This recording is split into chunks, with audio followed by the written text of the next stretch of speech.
Okay, hello everybody. Welcome to the Our Revolution Costa Mesa CA 48 candidate town hall. And first off, we just wanted to have a welcome from City Council member Katrina Foley and give her a round of applause.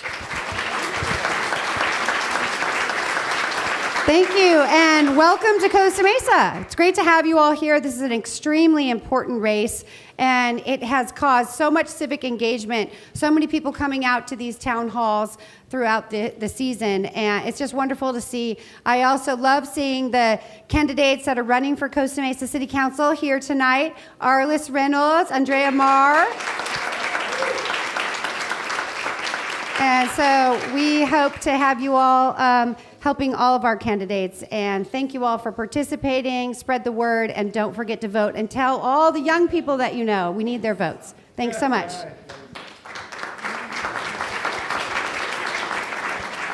Okay, everyone, just real quick, before we get started, just want to let everybody know if you need to go to the restroom, they're right outside to the left.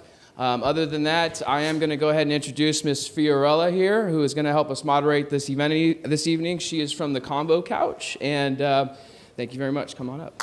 Give her a round of applause. Hi, everyone. How are you? Good. Thank you for coming here today. As it was said before, this is a very important race. Right now, we're a very divided country. We have a president that is not listening to his constituents. In California, we're suffering from a huge housing crisis, homelessness. Healthcare is on everyone's minds as well. And I think it shows all of you being here today have so much invested in this city, in this state, and in our future. So, without further ado, I'd love to have the candidates come up, sit down, and introduce themselves one by one.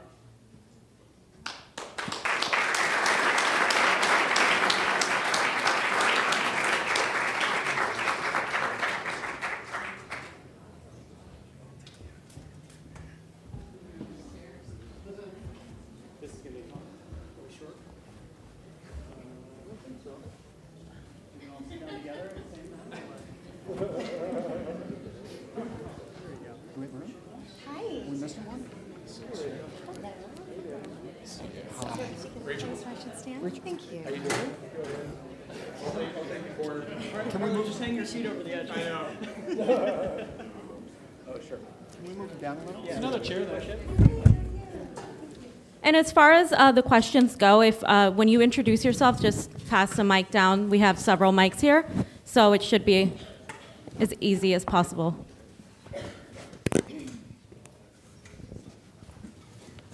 And we can start with you right here.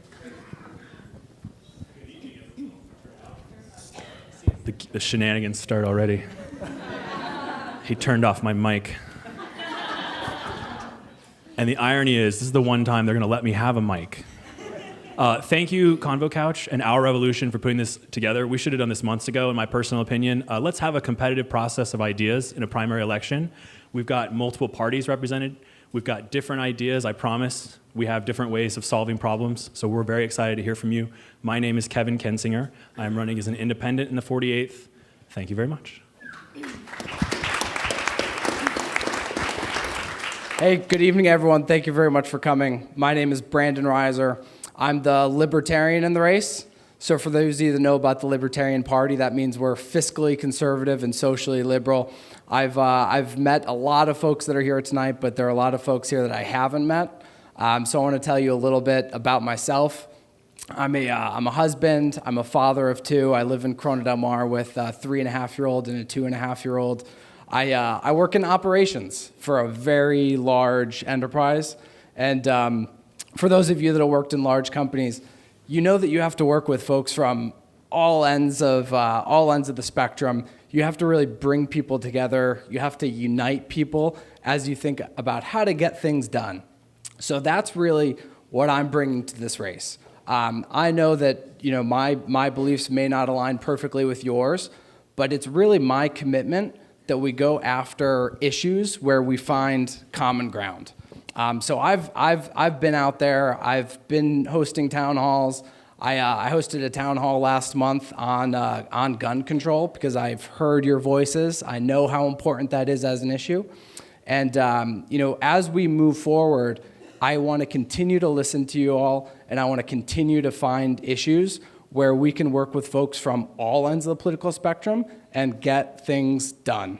And before I pass the mic, I want to leave you all with one thought. The number one issue, whoever advances to the general election, the number one issue is going to be immigration. You must be able to differentiate yourself from Dana Rohrabacher and compete hard on passing DACA through the legislative process, as well as protecting those that are here as undocumented workers that are critical to our economy and they are critical to our communities. So that's something that I want you to mark my words on. You need to compete on immigration. And I've said before, and I'll say it again, that passing DACA through the legislative process will be my number one issue when I'm elected to represent you all. Thank you. Good evening. Can everyone hear me okay? Great. My name is Michael Kotick. A little bit about me. I think I've met almost everyone in the room over the course of the last year. I feel like we all travel in a pack.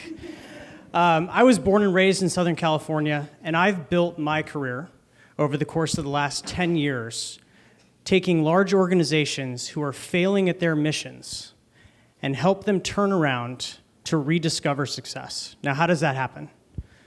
It happens basically because they've lost their way. They need to get back to basics, re-understand people, cut through bureaucracy, and service them better. Those 4 qualities are fundamental qualities that we need to bring back to government. And over my career, what I have learned time and time again are a few key values that really provoked me to step up and run for this seat. I believe that responsible leadership every single time pays off. I believe that listening to the people around you and representing those people pays off. And I believe that being a part of your community pays off. Those 3 things I will never waver on, and those are 3 values that I do not share with Dana Rohrabacher. That is why I am here. We're going to talk a lot about the issues, but the one thing that I would like to keep in your minds tonight as you are listening to all the candidates here, who are all fantastic candidates, who is going to excite, who is going to inspire, and who is going to bring people off of the couches and to mail in their ballots or into the polling places to ensure that they vote this time. I will tell you that in 2014, 10% of those people who are Democrats and no party preferences were under the age of 42. In 2016, that number was 30%. That number will grow by thousands, as we all saw marching last Saturday. Those people don't vote because we tell them who to vote for and when to vote. They vote because it means something to them. That is what you need to be looking for tonight. That is what is going to flip this seat, and that is what I'm here to do. Thank you very much for being here.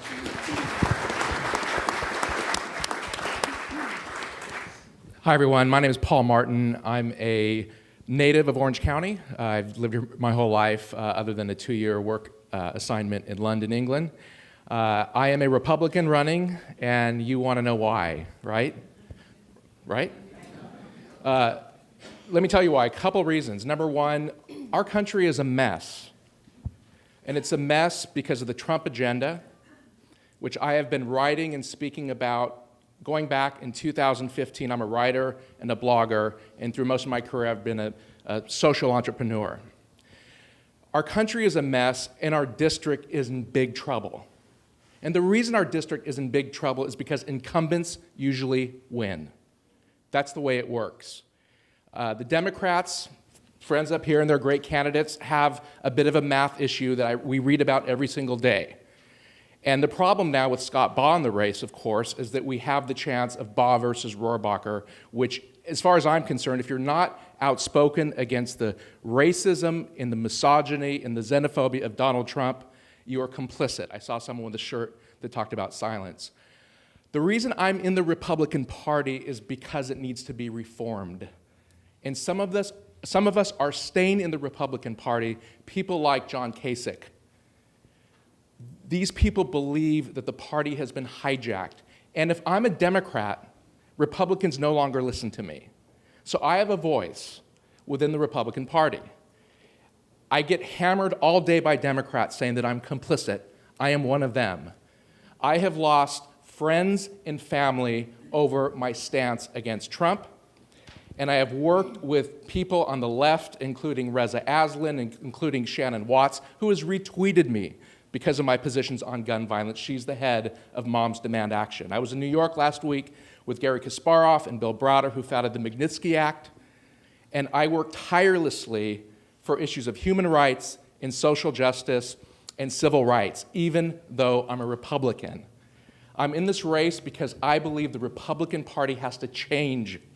And I will get attacked from people on the far left as much as I will get attacked by people on the far right, but I'm willing to pay that price because I believe our country needs a lot of help. Thank you.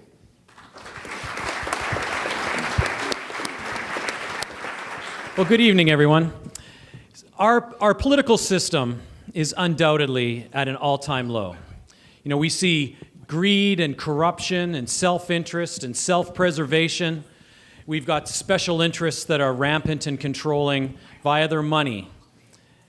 Almost every politician there, and indeed President Trump. And I think we're well past the time where we need to put facts first, where we need to put science first, where we need to put issues.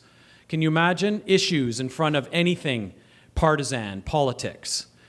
My name is Dr. Hans Kierstead. I'm a neuroscientist and I'm a medical researcher. And with your help, and if the polls are correct, it just came out from third-party groups, Facebook funded, I'm going to take out Dana Rohrabacher in another few months. And that is just something that we are well in need of. And then with your help, I'll be impeaching and taking out Trump soon enough.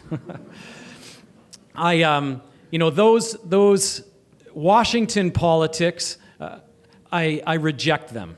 We've even seen a lot of it here.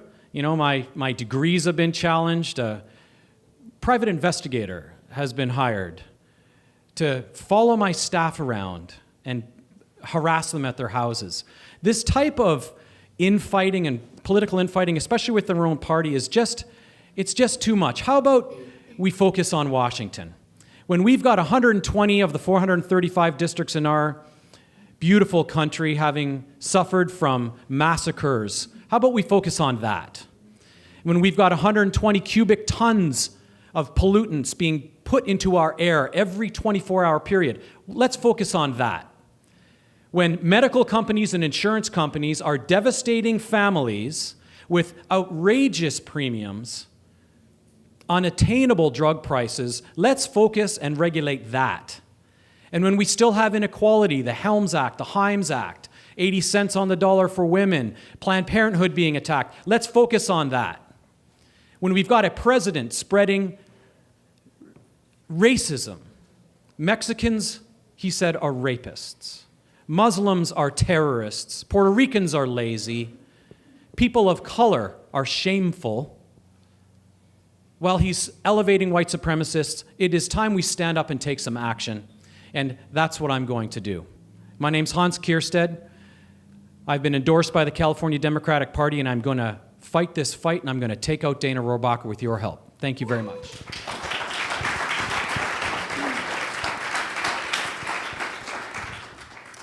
Good evening, everyone. My name is Omar Siddiqui, and I'm running for Congress in California's 48th District as a Democrat against Dana Rohrabacher.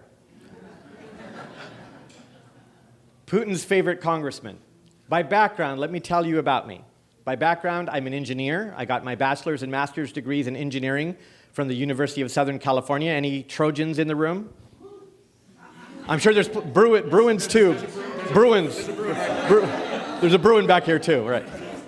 After graduating with my master's in engineering, I went to law school, and I'm a graduate of Loyola Law School, where I'm currently a trial attorney. I fell in love with trial advocacy and fighting for the underdog. One of my professors at Loyola Law School was the infamous Johnny Cochran, and he put that fight into everything that he did. So that was something that an experience that I will never forget. After law school, I joined a large law firm where I worked for several years, and then I started my own law firm in the early 2000s. It was in 2010 when I was recruited by the FBI to serve as an advisor on national security and counterterrorism, because a few years before that, I had uncovered and derailed President George W. Bush's Operation Flex program, which was an unconstitutional spy program spying on our nation's religious centers, mosques, synagogues, churches. We derailed that. We stopped that. President Obama wanted me to work on the front lines of national security. Now, if you had asked me when I graduated law school that I would be serving and working with the FBI on counterterrorism, I would think that you've been watching one too many Jason Bourne movies. But the reason it was important to me is because I felt that it was doing something for my country. I felt that it was doing something at the front lines to help who we are and what we're going to do. It was in November of 2015 when I was venting to President Obama about this candidate Trump, who he was talking about the Muslim ban and building walls and deporting and gun control, all the things that we had worked so hard for. President Obama, he let me go on for several minutes before he stopped. He said, stop. What are you going to do about it? You changed FBI policy from the outside, but what are you going to do to effectuate change? Are you waiting for someone? Are you waiting for a Martin Luther King? Are you waiting for a JFK to come? Because they're not going to come. You are that person. We are that people. We are the people that will bring change. At that moment in time, of course, when the President of the United States gives you a suggestion, you reflect on it, you think about it, but I still wasn't convinced. Do I want to be a congressman? Do I want to go from the realm of being a private attorney to a congressman? It was in April of last year, I had a meeting with FBI Director Comey. And Director Comey, I told him, President Obama thinks I should do something, bring change. What do you think? And he said, you know what, there's no time to stand around. You should do something. So I told Director Comey that I was hosting an event in LA and I would think about it. Director Comey promised to come to LA. He came to LA. I was on my way to see him, and I get the message that he had been fired. I go down in history as being the appointment that he missed, first appointment he missed, because he was fired by President Trump. Indeed, there was no time to stand around. Indeed, there is no time for any of us to stand around. My name is Omar Siddiqui. I'm running for Congress. I intend to bring that change. Please join me in that endeavor. Thank you. This one.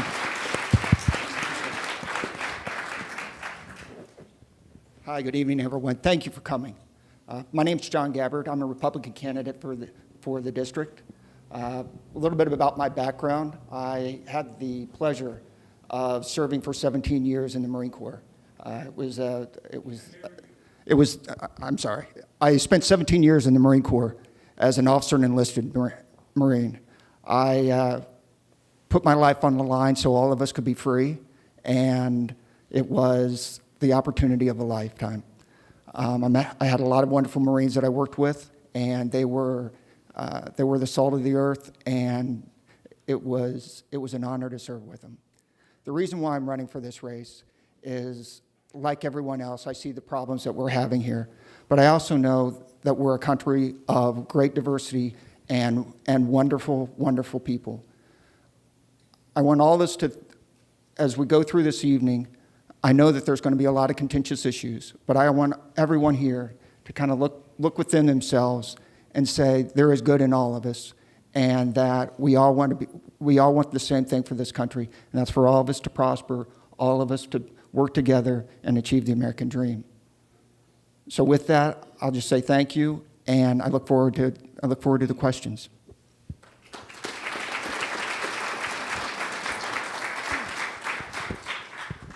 Hello, good evening. I'm Rachel Payne, and I too am running for Congress in the 48th District. Thank you so much for allowing us to come together. Of course, thank you. It's a real honor to be here, and that's what's missing in this country, is the ability to come together and to have a conversation. One that isn't filled with rhetoric that divides us, but instead a conversation about how we can come together and find solutions and work together for a better outcome for everybody. I come from a working class family. When I saw the list of topics tonight, I was really encouraged because so many of them are very personal to me. I was the first in my family to go to college, and I paid for it myself. Became the first independent student at Smith College. I took on a lot of loans. I bet many parents in here know what that feels like. I took on a lot of loans, I won a lot of scholarships, and eventually I made my way into the tech sector, which looks a lot like this, actually.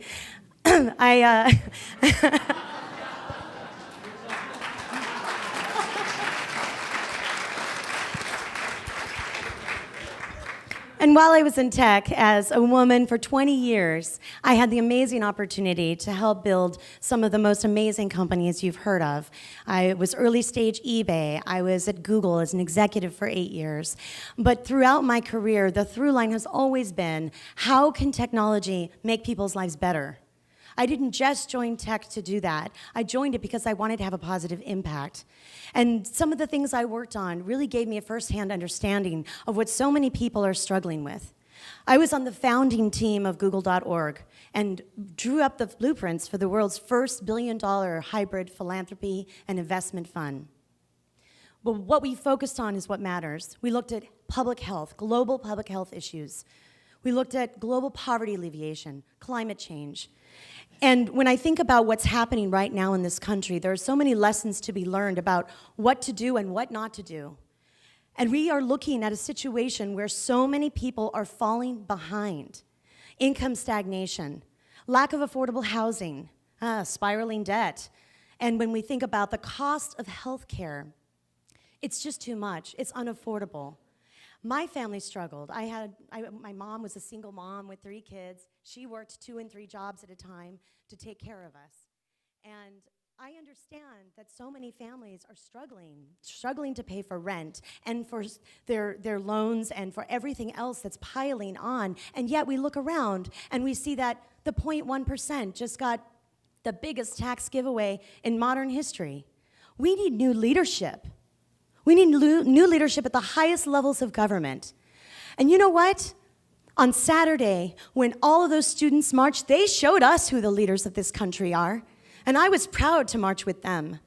We need to bring in a new generation of leaders, and hopefully, people who represent maybe the other half of the population as well.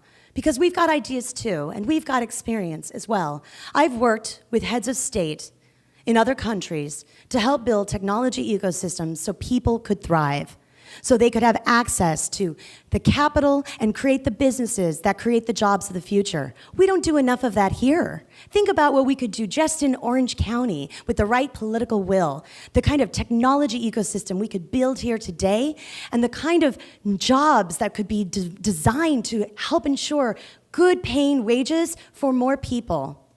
Because of my technology background, I can tell you with certainty that the frontier issues of public policy are very much related to technology. Whether it's the integrity of our elections and how they were hacked, cybersecurity and the threat of our personal information like we saw last week with Facebook and Cambridge Analytica, and I can go into that in a lot more detail. There's a lot of technology issues that are looming, but there's no one right now who is taking the lead, starting here in this district, to help us get ahead of those issues. Automation, which will create labor disruption and challenges for people who are trying to find new jobs. Or artificial intelligence. I'm currently the CEO of an AI company, and I can tell you, artificial intelligence can create as many jobs as it destroys, but it's not going to happen by accident. So we need planning, we need process, and we need people who know how to collaborate to find a better outcome. And that is what I hope to bring to you, and it would be an honor to serve you. Thank you.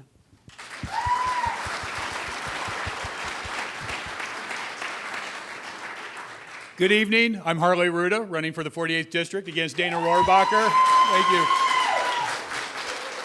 I'm thrilled you are all here tonight. It's amazing how we have seen such large groups of folks come from across the district, across the country, that are fully engaged in the political process, and that's what we need. That's what our foremothers and forefathers expected out of us, to reach across the aisle, to talk about politics, to talk about issues, and not talk about personalities. And you're here today to talk about important issues.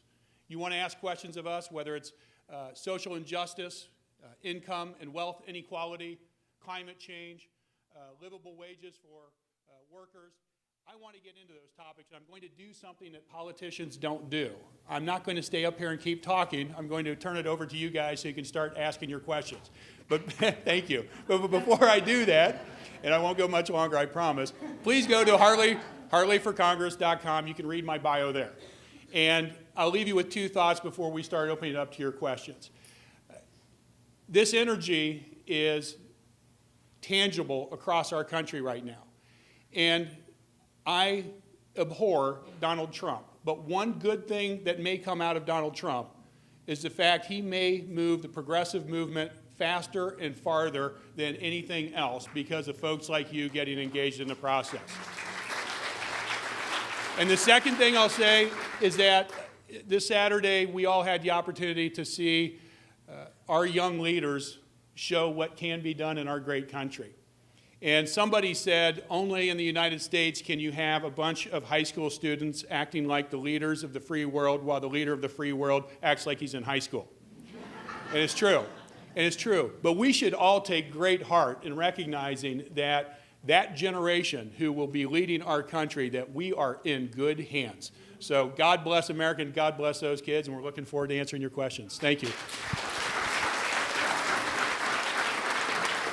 Okay, thank you all very much for answering the questions. There are a lot of you, so we're going to have the audience questions right now. When you answer the questions, not everyone's going to be able to answer the same question. Obviously, we'll be here all night. And we would love it if not the same people ask the same or ask questions, okay? So without further ado, let's go ahead and have our first audience question. Please come over here. Yeah.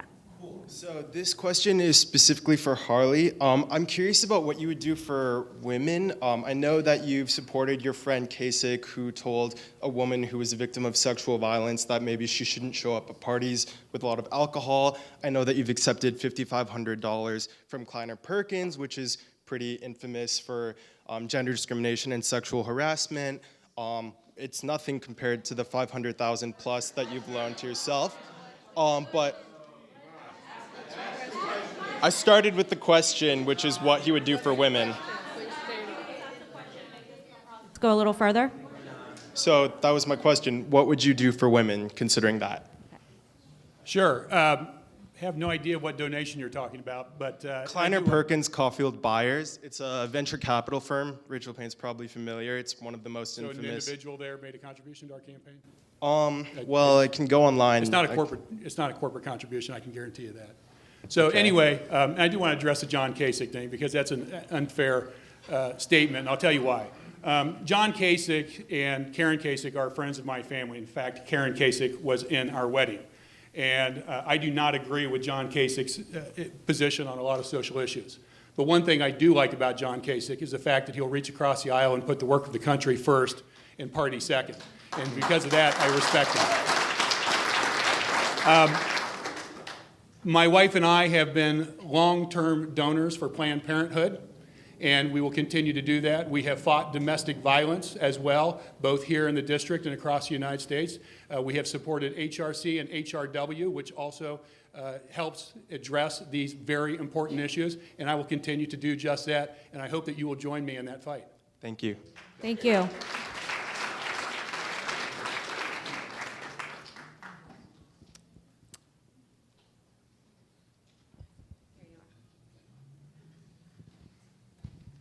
This isn't a prepared question, so bear with me.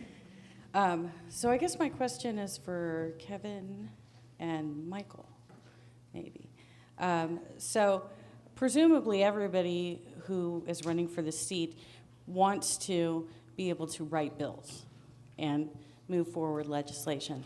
So my question to you guys is, what will you do to write something that will reform campaign finance? Great question.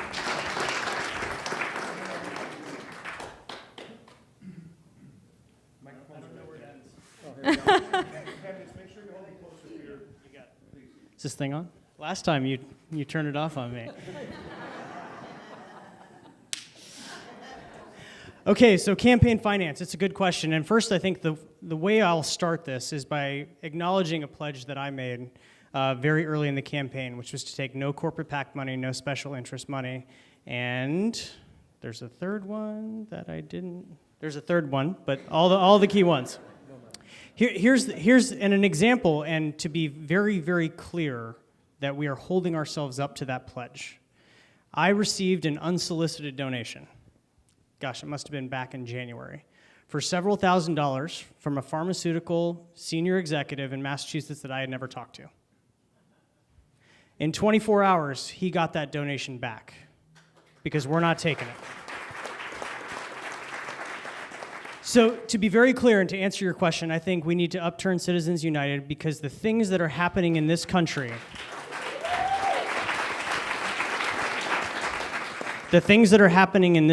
specifically, that are allowing corporations and large special interests to dominate the narrative of ordinary, everyday people like you and me is unfair, and we can see what's happening.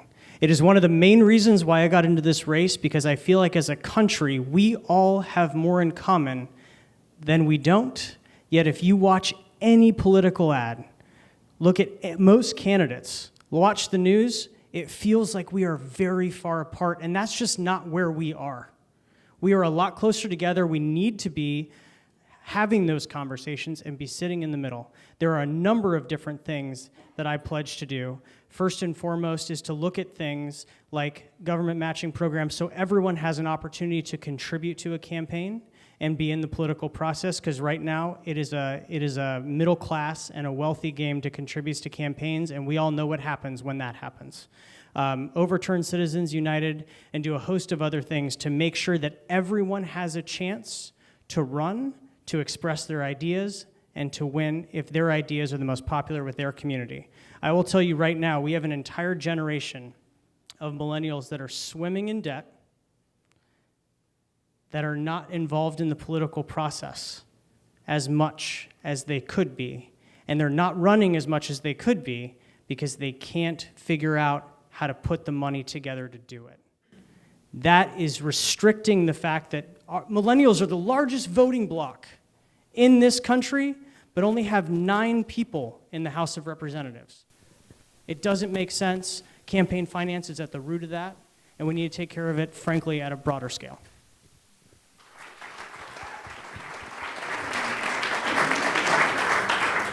Unsolicited, spontaneous thousands of dollars.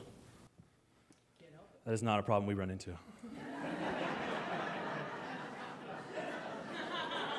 All right, so what can, where'd she go? What can we do to write legislation?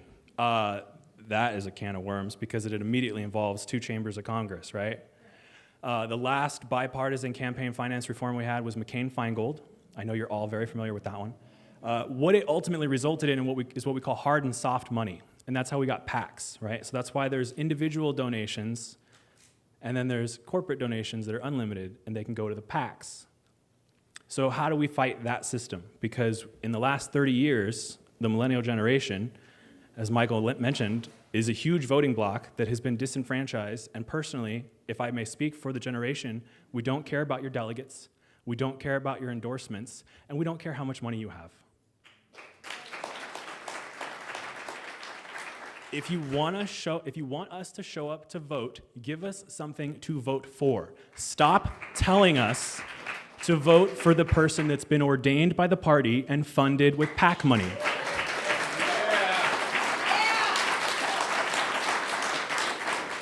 We've got almost 60 days until the election, and like I joked about earlier, this is one of the first times some of us have met. This is the most politically activated climate any of us have ever seen since the 60s. Again, I wasn't there. And we can't get, no offense, not to be an ageist, but this is a relatively older crowd, right? I've seen a lot of faces before. You've all seen me at your grassroots events. How often do I get to speak? Almost never, because I'm not a registered Democrat, so they don't want to let us talk, right? And I get it. So I'll be a fly on the wall, but I've had 3-hour coffees with all of your grassroots leaders, your delegates, all of them. And they don't sit at 3-hour coffees because they don't like who they're talking to. And they always tell me, love you, wish you would run as a D, then you'd have a bunch of money. Okay, how many people vote based on the every door direct mail you get? Those nice glossy pieces of paper that you get inundated with over the next 60 days. Do you vote for the person on that? Do you care? Do you throw it away immediately? All right, we're gonna spend millions of dollars on TV commercials. $6.1 billion spent in the 2016 election. TV commercials. Anybody here not have a DVR? But you don't have a TV. well, then the DVR is irrelevant. So what's your plan? What's your... Perfect. So my plan is twofold. Number one, run a campaign that proves that we can do this without the money, because I do believe we're at a tipping point.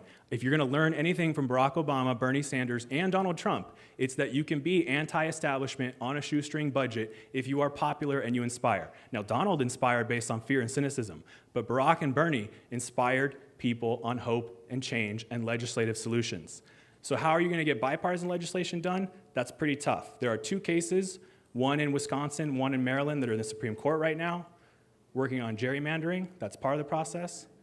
But by running a campaign on a shoestring budget focused on millennials and online activity, the Russians hacked us for 160 grand. I don't need millions of dollars to market to little 48th district. All right? Thank you. So we are going to have to shorten the time you have per answering questions overall. There's so many of you and so many more questions we have to get to. Who's next? Don't give up the mic. Hello. My question is, this is for the Democratic candidates. What is your position specifically on SB 54 and more generally on sanctuary cities? Thank you. Any volunteers?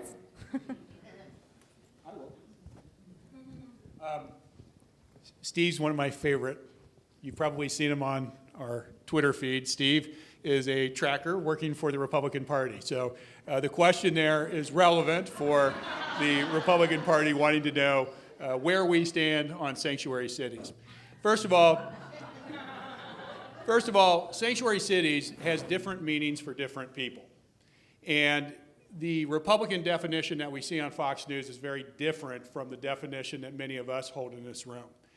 And what we believe in this room is that people who are residents of our communities, who are hardworking, part of the fabric of our communities, have the right to be able to live without fear of being deported by being involved in that community, by supporting that community, by reporting on crimes that take place in that community.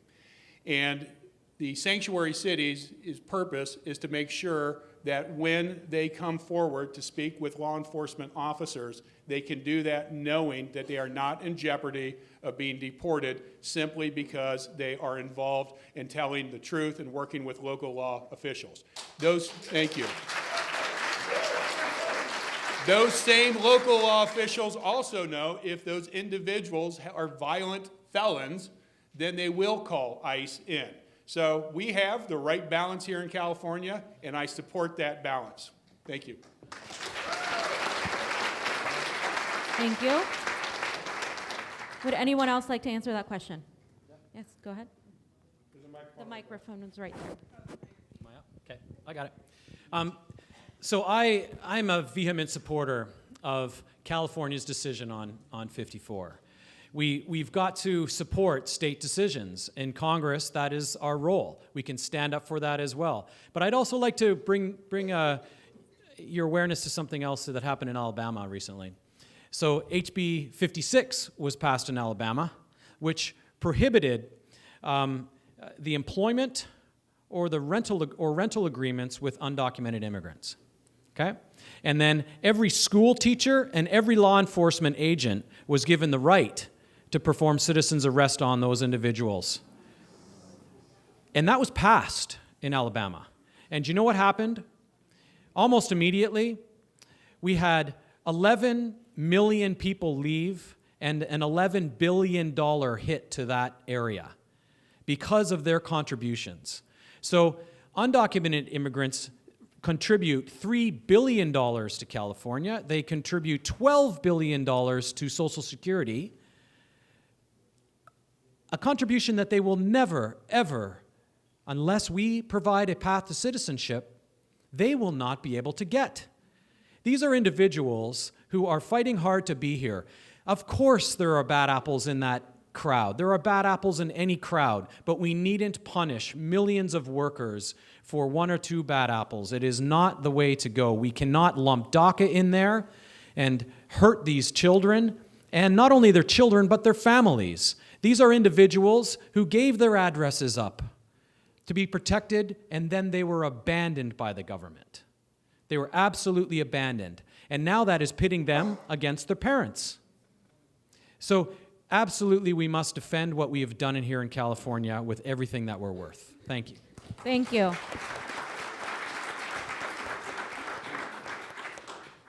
Many believe that SB 54 is a threat to our country, but it's not. What is a threat to our country is if we destroy and separate families. Bottom line, on the record, Dana Rohrabacher. What needs to happen is our country needs to take a serious look at immigration. My father was an immigrant who came to America in the 1950s, post-World War II, for a better life and a higher education. I was born and raised in Orange County. I've lived in Orange County. I'm a native.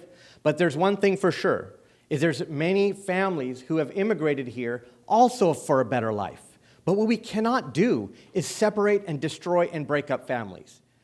DACA needs to be implemented. We need a clean DACA bill that offers a pathway to citizenship. But we cannot just think only of the dreamers, so to speak. We must also remember the other 11 million undocumented in our country. It is not just a matter of immigration. It's a matter of national security. Please, please support a Democrat on the ticket. Thank you.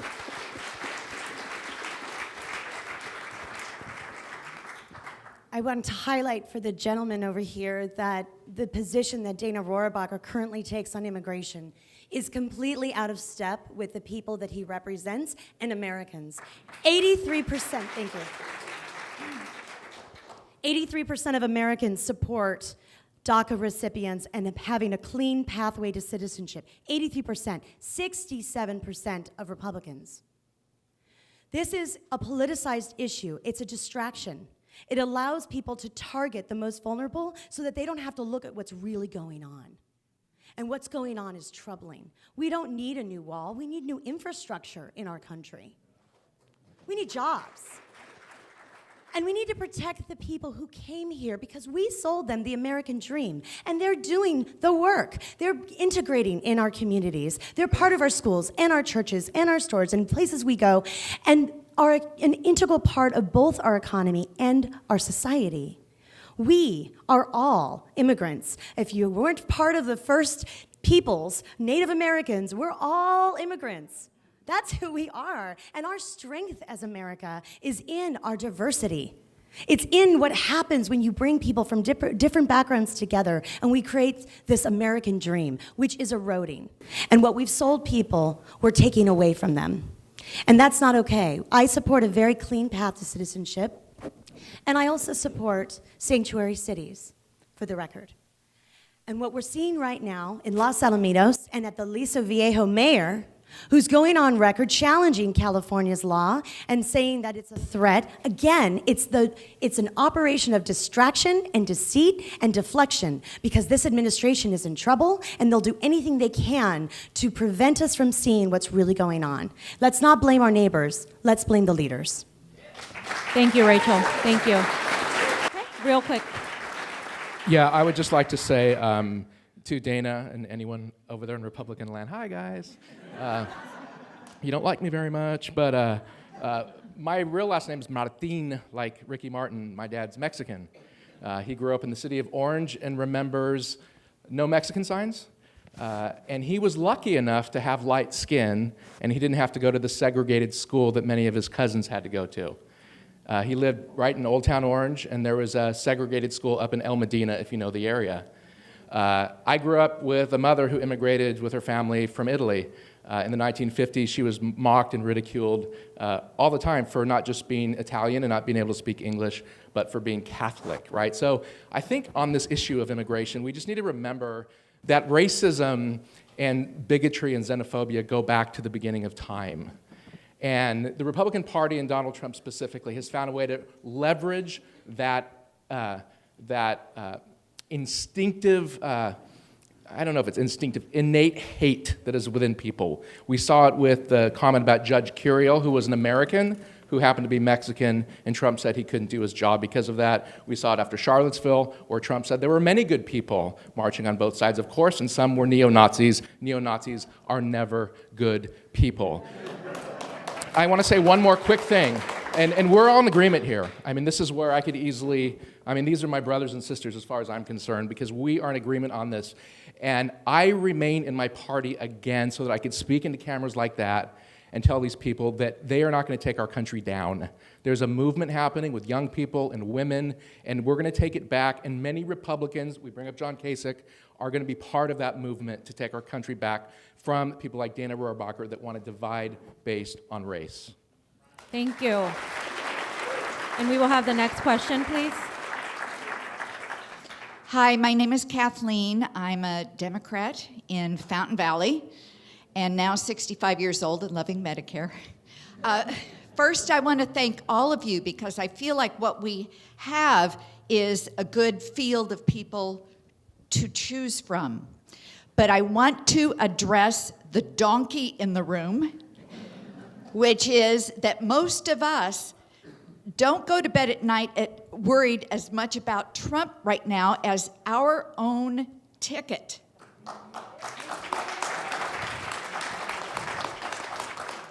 And I want to thank Laura Oatman, who had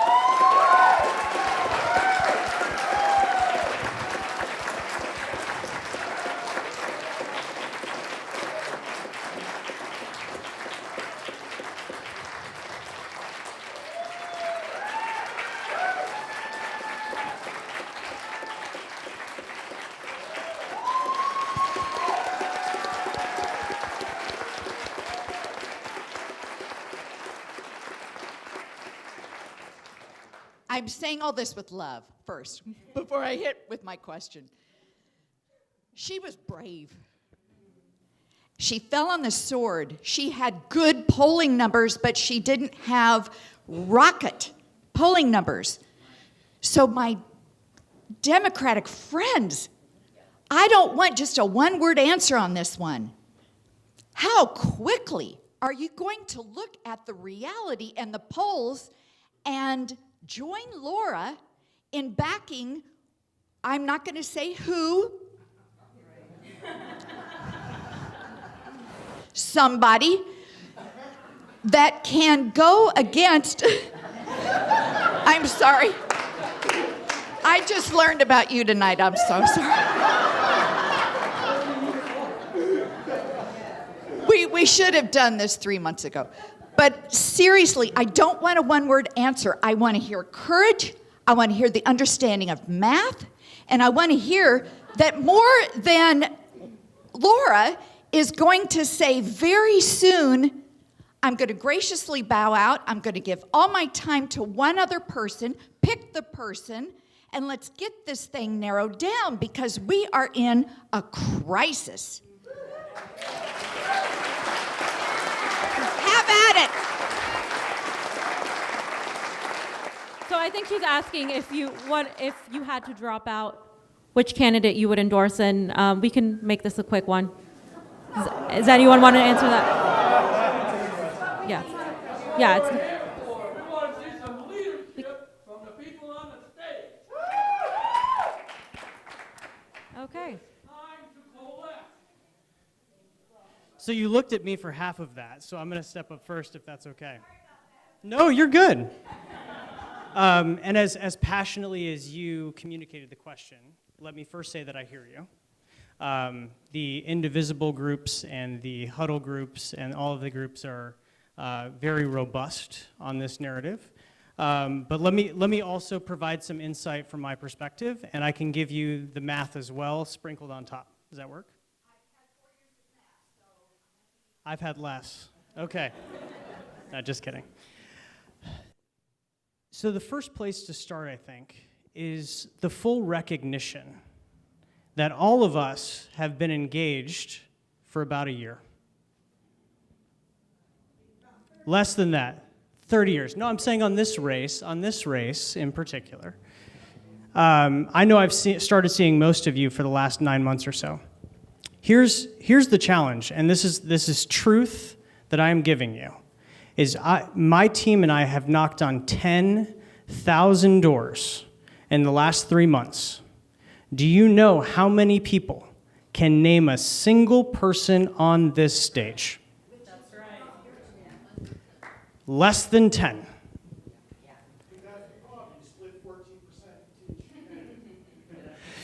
Do you think that's first of all, no one's going to split evenly. Like, that's not a real thing. But here's the deal. Can we please let him answer the question, please? Thank you. So here's the other piece of that is vote splitting happens when you have the same type of candidate going after the same type of audience. That's when vote splitting happens. Here's what I will tell you, and I will speak from my perspective, because before I filed, I got a poll back that told me and informed exactly did I have a chance in this race. And my hurdle was the same hurdle that we all agreed to back in Seal Beach, which was 20%. And I cleared that hurdle, so I filed. Here's what's different, even with the entrance of Scott Baugh. And I'm going to lay all the strategy out. Where's the tracker? Can you please make this quick? We're spending a lot of time on this. I don't think they want this to be brief. You can cut me off anytime you guys want, but I'm going to walk through my logic on this because I think it's important that we all share our point of view. There are 3 things that are credible about my campaign that are different than anyone else on this stage. Number 1, I have easily 2 times the amount of appeal with young people across all political affiliations. That matters. That is not a vote-splitting issue. That is a real thing. Because I got to tell you, it doesn't matter if it's an R, an I, or a D, or an L. Young people are going to go where they're inspired, and if they're not, they're going to stay home. That is a problem. Number 2, I will also tell you that this entire process has everyone fighting over the 20-some-odd% of people in this district who are Democrats. Guess what? There are just as many people in this district who are no party preference. You will not flip this seat with just Democrats.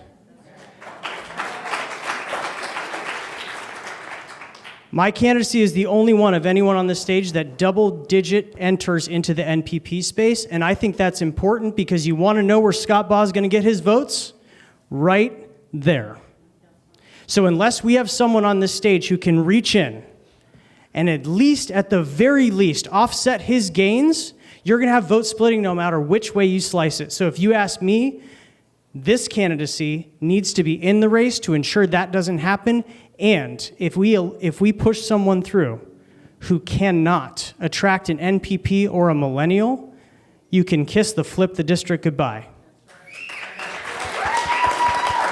Thank you. And I just want to say for the record, the question should be very simple and as clear as possible so we have clear answers as well. Thank you. Excellent question. Really glad you asked that. So I've been a Democrat since coming to this nation and lived in Canada prior, had those values. And I, ever since getting into this race, have said that I will get out of the race if I'm not in a lead position. And I've said that well before any endorsements and well before any votes at CDP and et cetera. And I firmly believe that it is more important that a Democrat get into this seat than Hans Kierstead. I've always believed that is the case. And I've acted that way, and I've stood by that. What is keeping me in the race, just very quickly, is all those phone calls that I made to those club leaders and club representatives and going on Sundays and Friday nights and Tuesday nights to all those clubs and working the rooms and the delegates and looking for their votes. And I can tell you this, and I promise you this, every time I phoned a delegate, they'd say, oh my God, I've had calls from every single candidate. Today, 3 times, that type of thing. But I got that vote, so I earned that vote. I had 63% of that CDP vote. That buoyed me. Then, between endorsements, yes, those are great. Money, yes, that's great. But it was also on the ground. So we have been joined by, I don't know how many people. It's well over 1,000 now on our campaign, and we're just starting up our groundwork, and it is working. The polls that we did, and I'm a scientist, I do real polls. I'm not doing a poll to make myself look good. I'm doing a poll because I'm a scientist and I need to know, because I was the one who said I would drop out if I wasn't in the lead. I didn't say if I didn't get 20%, I said if I wasn't in the lead. And my polls, as well as the Fight Back California poll that just published 2 weeks ago, has me and Rohrabacher winning this race. That's why I'm staying in. And I want to tell you, educate you, if you don't know this, about why that is.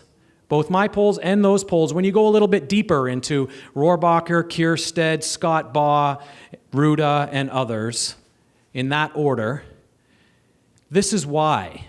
It's called a voter response. So if anyone in this room starts talking about the big 4 things that move voter responses, which are anti-Trump, healthcare, the environment, and assault weapons, that's what the national polls say, as well as the polls in this district, our internal polls and several external polls, talk about those issues, and it brings voter response up to here.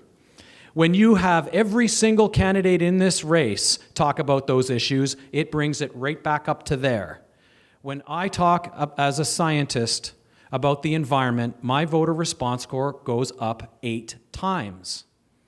8 times more than others, because I'm a scientist talking about a deeply scientific issue. When a lifelong healthcare professional, 15 years professor at UCI and building and selling biotech companies and work with the FDA and working with on the Hill, changing policy in the Senate and the House, when a healthcare executive talks about healthcare, my voter response score goes up 8 times.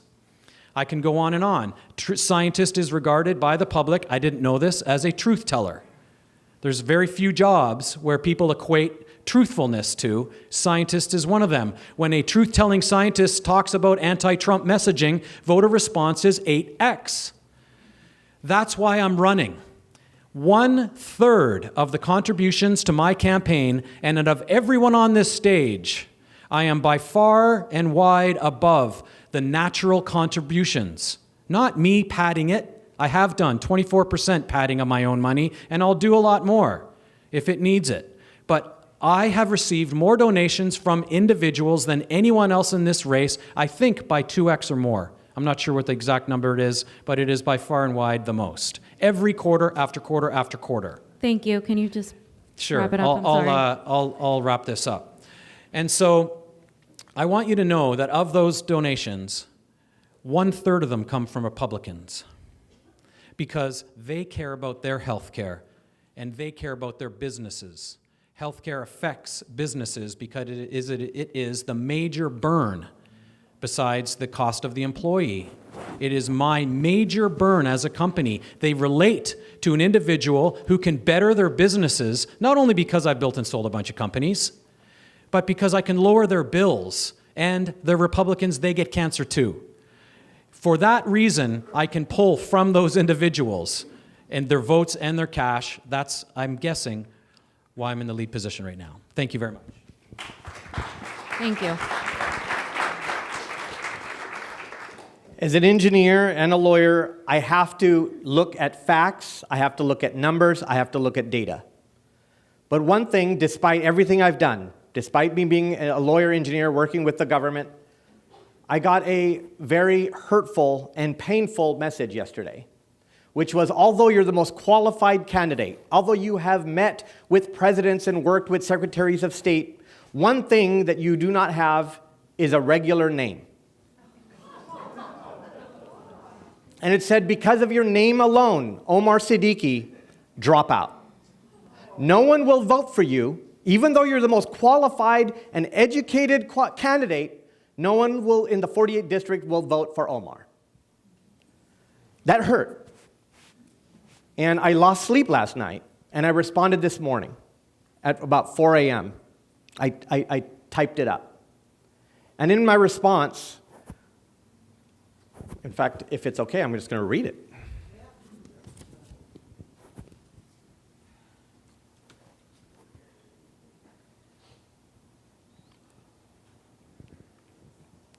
Thank you for your message, which was received, as you can imagine, with great emotion. It was very hurtful and painful to read, but the more I read it, the more I reread it, it brought both tears and great inspiration to me. Your name being Martin as well was so symbolic too. It reminded me of what people told Martin Luther King Jr. to sit aside. This isn't your time. He responded with a testament of a dream on the steps of the sacred Lincoln Memorial, that one day America would judge not by the color of skin, but by the content of one's character. Your message brought back memories of a conversation I had with President Barack Hussein Obama. While running for president of the United States, people reminded him that he was black, that his middle name was Hussein, and that his last name rhymes with Osama, and that his family was Kenyan Muslim. But in the spirit of Martin Luther King, he responded with this: when we face down impossible odds, when we've been told that we're not ready or that we shouldn't try or that we can't, generations of Americans have responded with a simple creed that sums up the spirit of a people. Yes, we can. He put his arm around me that day and told me, yes, you can. Join me on the right side of history. Help us spread the message that in our great country, everything and anything is possible. I know in your heart that that's the America we and Martin Luther King dreamed of.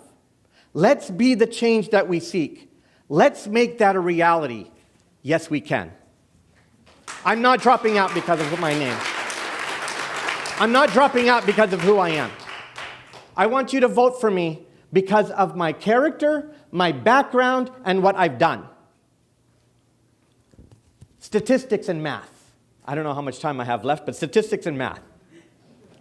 I've knocked on thousands of doors, made thousands of phone calls. We are aware of the Fight Back California poll that came out recently. And yes, that poll indicates that when you vote only on a Laura, a Hans, or a Holly, Harley, Michael, Omar by itself doesn't do anything. In fact, it might be scary to some people, like Hussein Obama. But once you add the description and you talk about what I've done for our nation and the sacrifices that I make, we skyrocket. And if you look at that poll as well, that poll doesn't take into account the 40% of our district that's our people of color, the Vietnamese community in Garden Grove, the Latin community in Costa Mesa and Santa Ana. Take into consideration that I am the candidate that wants to represent everybody. We have raised over $600,000 up with the top two candidates, Dr. Kierstead. Please begin and Mr. wrapping it up. Ruda. I'm sorry.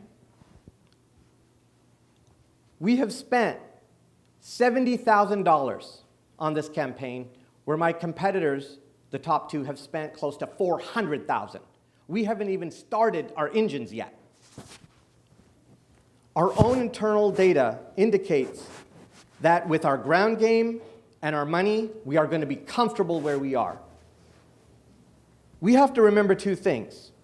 That as Michael said, our race is going to be dependent on the no party preference, the millennials, and the people of color who've showed up to run and vote.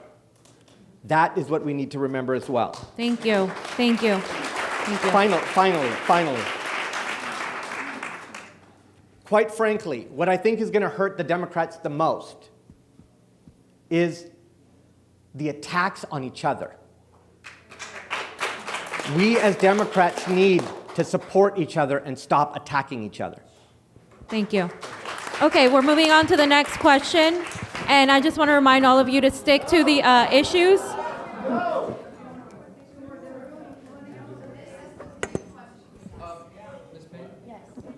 Would you like to go? Okay.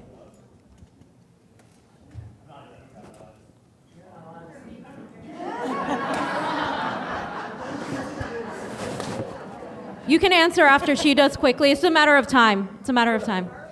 When I entered the race, I was told I was too young, I was too inexperienced, and I should wait my turn. And these last few days, I've been getting a lot of similar messages about how I should just back one of the guys and step aside and wait. which I appreciate where that's coming from, because where it's coming from is fear. Because we can't bear to have Dana Rohrabacher in for one more term. And I am with you on that. I am absolutely with you on that. I met him 10 years ago, and I've had my eye on him since then. And there isn't an issue on the planet that we do agree on, that I know of. But we can't be ruled by fear. And when one woman running is one too many, and we have less than 19% representation at the highest levels of government, what kind of America is this? Yes, I have a great ground game, I have a great digital game, I've got a lot coming. But when you think about the math, if we were to really coalesce, then we should have all dropped out on March 11th, because nonetheless, everyone's name is on the ballot and the math doesn't really change. We're all on the ballot. So the best thing that we can do, and this is my promise, is to go out and find those people who don't have high propensity voting records, who are under threat, who are concerned about voting. Maybe it's the NPPs, maybe it's millennials, maybe it's a lot of women, but it's also people who haven't regularly voted in midterms that we often overlook. And when I looked at that Monte Carlo simulation, I looked at all the models, the number one thing that became super clear to me in those predictions, it's all about getting out the vote, it's all about increasing registration, and let's go and get so many of those student leaders who are now new voters to join this wave, to turn this district blue, and to capture the new votes that are coming from people who haven't been engaged, whose voices haven't been heard, and who've been ignored by this representative in particular. So I will make that promise, and I tell you this, if I think that this isn't going to go anywhere, I will drop out. But I'm getting a lot of momentum and a lot of excitement. I'm the only candidate that has national endorsement. Yes, I am the only candidate that has national endorsement. And I will take to heart when I am hearing, but I will ask the paid supporters to please stop bullying and harassing the people that support me. Thank you. So this is a tough business, and facts are facts. As much as all the candidates up here want to be elected, there is math to this. And the math, unfortunately, in the United States, the math comes down to basically four areas.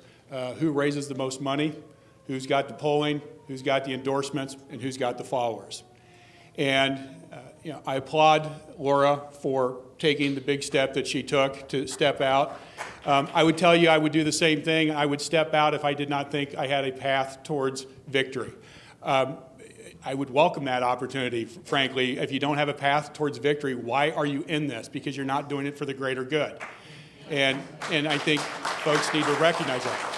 For our campaign, and I'll be very brief, I'll just share with you the metrics. And these metrics are all a result of you and people like you supporting our campaign. So we've raised over $1.5 million. We've raised more money than any other candidate, including the incumbent. We have more cash on hand than any other challenger, as well as the incumbent. We have more followers than probably everybody up here combined when you add social media and volunteers and donors. We have more in-district donors than anybody else. We have 3 times as many labor endorsements as everybody up here behind me.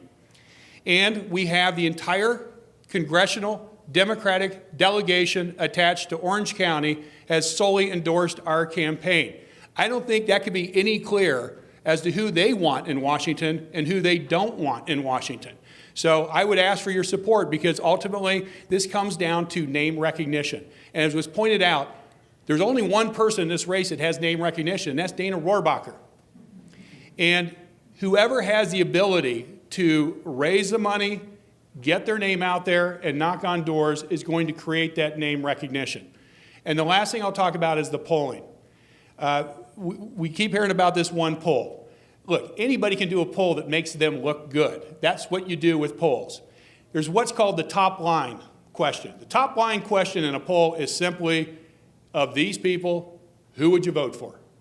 And in that top line poll that has been cited numerous times up here, the top person was Rohrabacher at 35%, and there was 2 other people at 10%, and that was Laura and myself.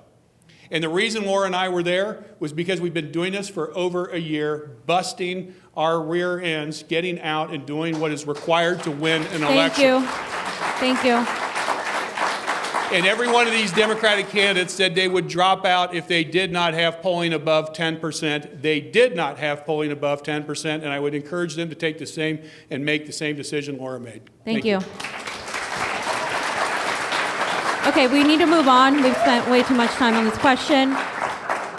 So when we ask the questions, can we please ask questions about issues and not about campaign strategy? And same with you, if we could stick to answering questions about the issues and not about campaign strategies. We can find the numbers online. We're going to be here all night if we don't answer the questions that people need to hear. They need to hear about the issues. Is Go Dana ahead, please. Rohrabacher an issue? I think yes, she's. I've never heard of her, Dana Rohrabacher. Educate me. Okay, can we ask the next question, please? No, what I'm saying is how are you going to educate the voters about Dana Rohrabacher?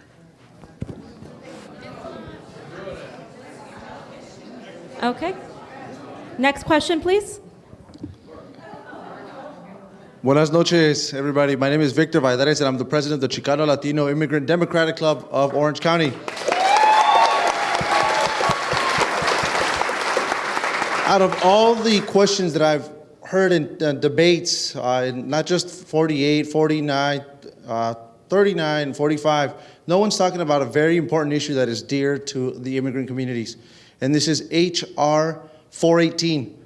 So this will be going out to the Democratic candidates. What will you do in October 1st, 2020 is the date that California will have to comply and come to compliance with the Federal Real ID Act of 2005. What will you do to secure and protect our undocumented folks under AB 60? Thank you. All right, good question. Thank you. The mics are down there. You can just grab them. All right, I'll take a start at it. Well, first, I want to say thank you to the Latina Chicano Immigrant Club for your recommendation for endorsement to the Democratic caucus. I received that endorsement and that recommendation, so thank you. I think what we need to do is recognize that this facet of our state and nation is a critical one. What we cannot do is ignore issues and target immigrants in our community and force issues of ID wherever they're stopped. That creates a police state in our country. Many people think that that creates a very safer nation, but it does not. What it does, it actually generates and promotes criminal activity. We have to stop acting. The Trump administration, we have to be clear, has to stop acting like we are now living in a police military state. We have to have respect for our immigrants. And as I said before, we need to ensure, how do we remedy this? That's one thing. But I think from a bigger picture, we have to recognize that we need a clean DACA bill that recognizes the pathway to citizenship and not forget the 11 million undocumented citizens in our country.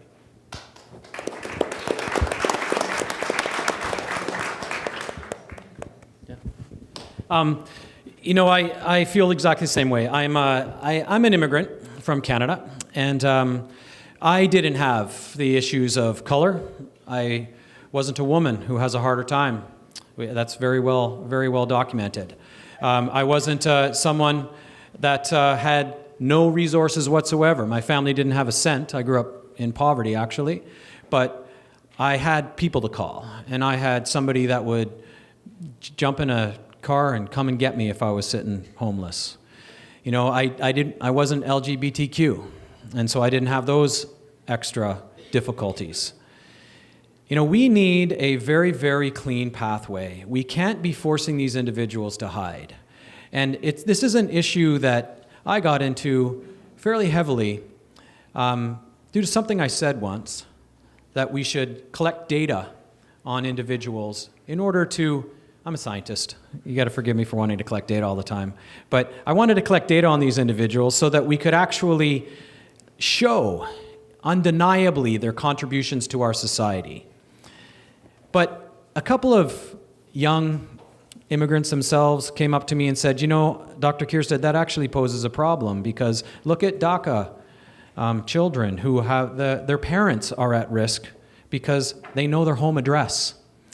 And those individuals now with an expired program are also at risk because they gave away their home address, and now they are being completely turned on by the very government that they had cherished and looked up to. So I learned, and I changed my tune entirely, that I wish we could help those individuals by keeping track of the data that they generated, but we can't yet. So we have to take a step back from that and provide a very, very clean pathway to citizenship. So I am very staunch supporter of issuing visas in the permanent, getting rid of the 3 and the 10 bar. I'm also a very strong proponent of granting citizenship and a right to faster visas for individuals that have come here under education. They're clearly contributors to our society. That's a very easy thing to do. And these family waiting lists cannot happen. We need to expand the entrance criteria for those individuals. Thank you. Hey, Victor, I'm going to try and answer your question very quickly. The purpose of that law is to force people into the shadows. They will have huge impact on their ability to get jobs, hold jobs, to even travel, to get on an airplane, to be able to purchase a house. And the purpose has to be stopped. And the best way we can stop that is flipping the House in 2018, the Senate in 2018, and the White House in 2020. This is nothing more than the alt-right and Trump's administration trying to force those folks that are in our communities out of the ability to carry on their lives in a respectful way and be a part of the fabric of our community. I'll fight against it best I can. Thank you. Quickly, one of the things we know about forced IDs when it comes to important civic activities like voting is that it automatically suppresses participation. This is an automatic lockout of people of our system. So what we have to remember is when we think about shoring up our security and making sure that citizens are able to participate, doing things like this is a deliberate attack on those who are already trying to integrate into society, who already have so many challenges getting a job and making a living and caring for their family. What we do not need to do is double that burden by making them not only feel unwelcome, but to literally lock them out, and it is wrong.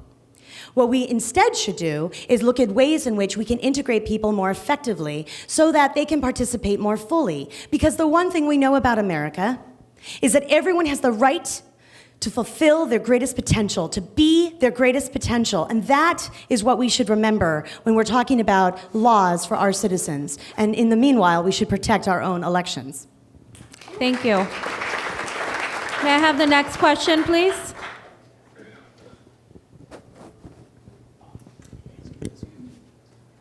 Sorry, technical difficulties.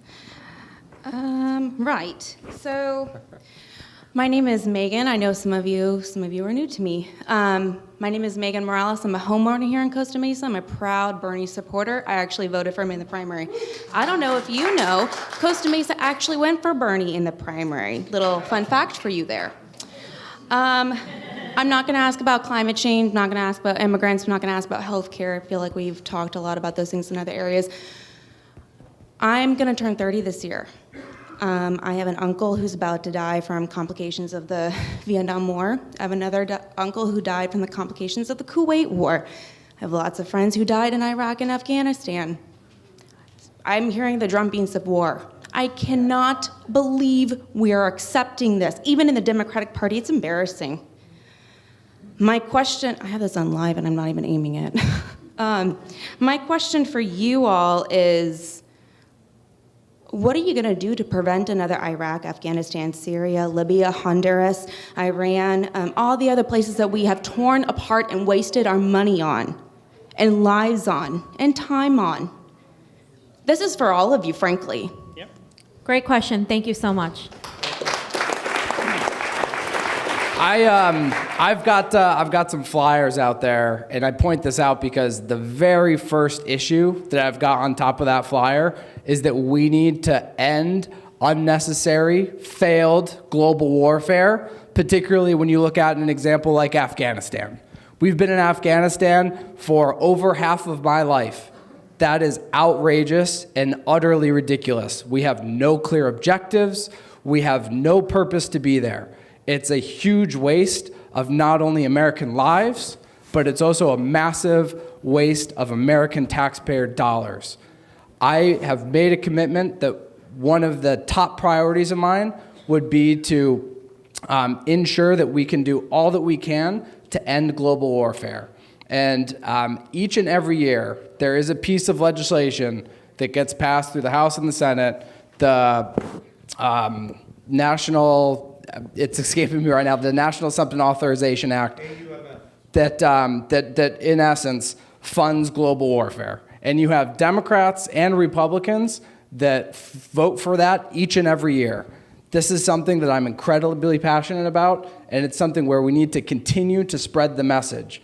You know, we do talk a lot about healthcare and guns, but you know, that example of Afghanistan, we've been in Afghanistan for 17 years. This is outrageous, it's madness, and it has to stop. And if I can just amend it really quick, what else, in addition to my question, what else are you going to do to perhaps join Bernie Sanders and his bill to stop our assistance in the humanitarian crisis in the Yemen war right now with Saudi Arabia? Excellent question. So let's just take a real quick recount of what happens war-wise since what's happened war-wise since Trump took office. So Afghanistan, we have 4,000 more troops and 3 times the number of bombs that have been dropped.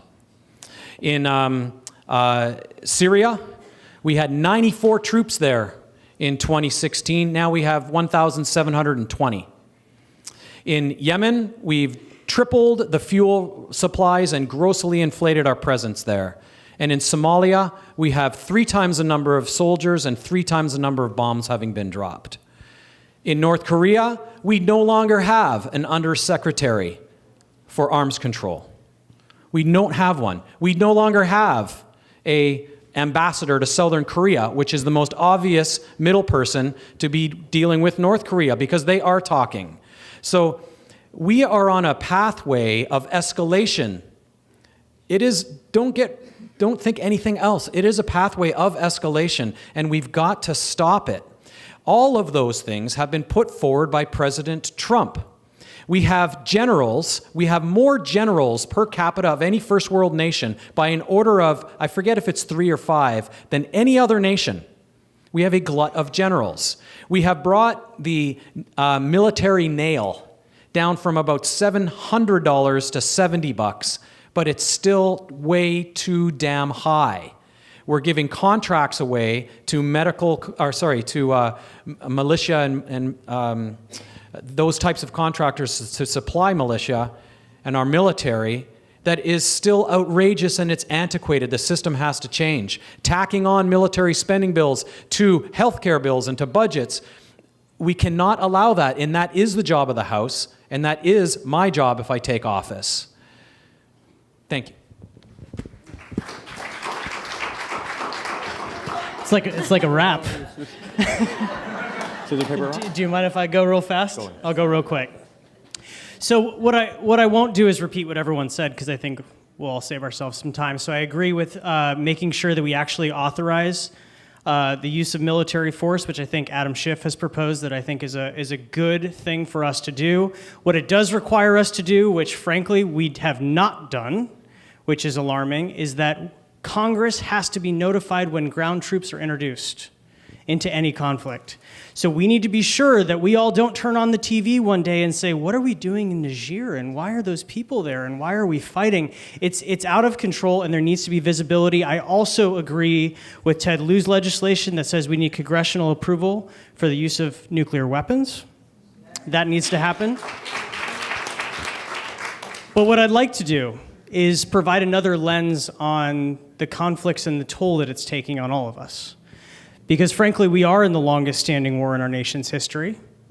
Similar to what Brandon said, we went to war when I was a sophomore in college, just to give you some context of how long we have been there. I have not known an adult year of my life where we have not been at war. The challenge is, nothing about how we treat veterans has changed. John, thank you for your service, by the way. Appreciate that. Let's talk Costa Mesa. We're all here. 20% of the homeless population in Costa Mesa are veterans.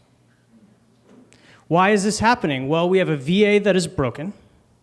We have transition care. Do you know we are sending people for multiple tours in these conflicts, yet we have not changed how we transition them back to civilian life. We don't give them the adequate amount of time to establish roots, to pick out housing, to find a job. We give them 5 days after years of service to sort all of those things out, and that is what has to change. That is one of my principal issues, is we need veterans transition services similar to what I did numerous different times, where I helped an Orange County company partner with the U.S. Army to guarantee job interviews for automotive technicians across the country for people who were enlisted that serviced tanks, Hummers, helicopters, and planes. Because it's not just a government role, it is a community role, it is a business role.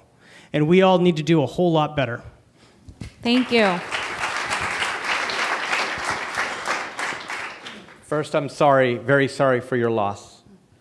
I have a quagmire. I am a national security expert, and I've spent a lot of time studying war, from wars with chariots to global thermonuclear war. And I can tell you, after studying war, the only way to win war is not to engage in it.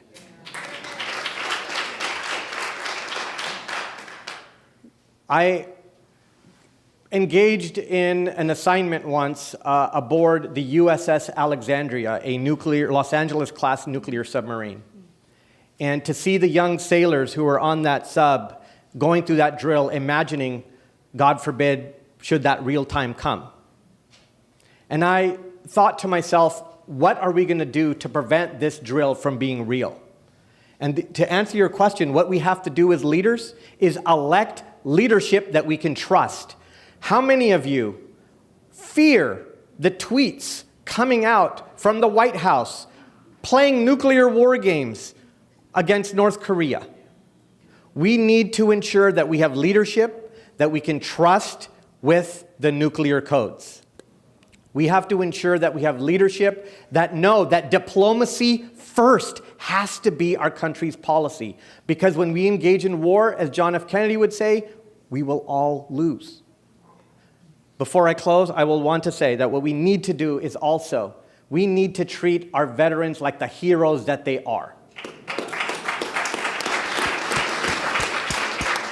Veterans cannot be sleeping in the streets when they've been facing bullets overseas.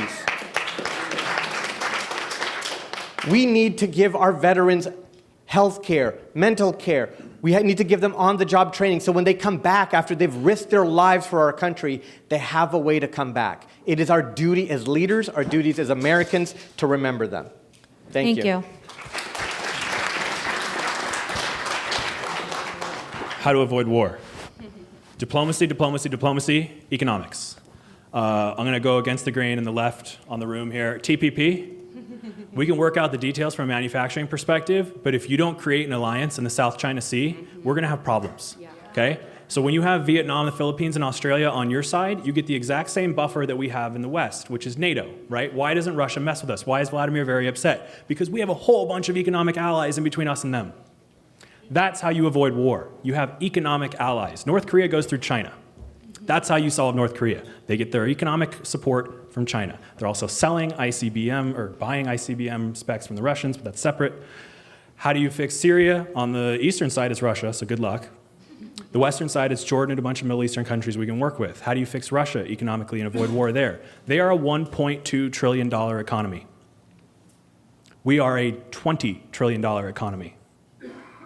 Russia can be starved economically. And as soon as their oligarchs are exposed for what they are, they will be gone and they'll have a new regime. They have security status on the UN Council where they can veto anything as one of the 5 permanent members. You have to do diplomacy around the world to avoid hot conflicts. In Yemen, that is a proxy war between Saudi Arabia and Iran. We cannot solve that, but what we can do in Congress is cancel the blank check that we wrote them. Bipartisan, Obama to Trump administrations, we gave the Saudis $110 billion of weapons. The Saudis did 9/11. The Saudis did 9/11, and we gave them a blank check for $110 billion worth of weapons. Do they have our best interests at heart? No. Do we need their oil? No. What the f*** are we doing?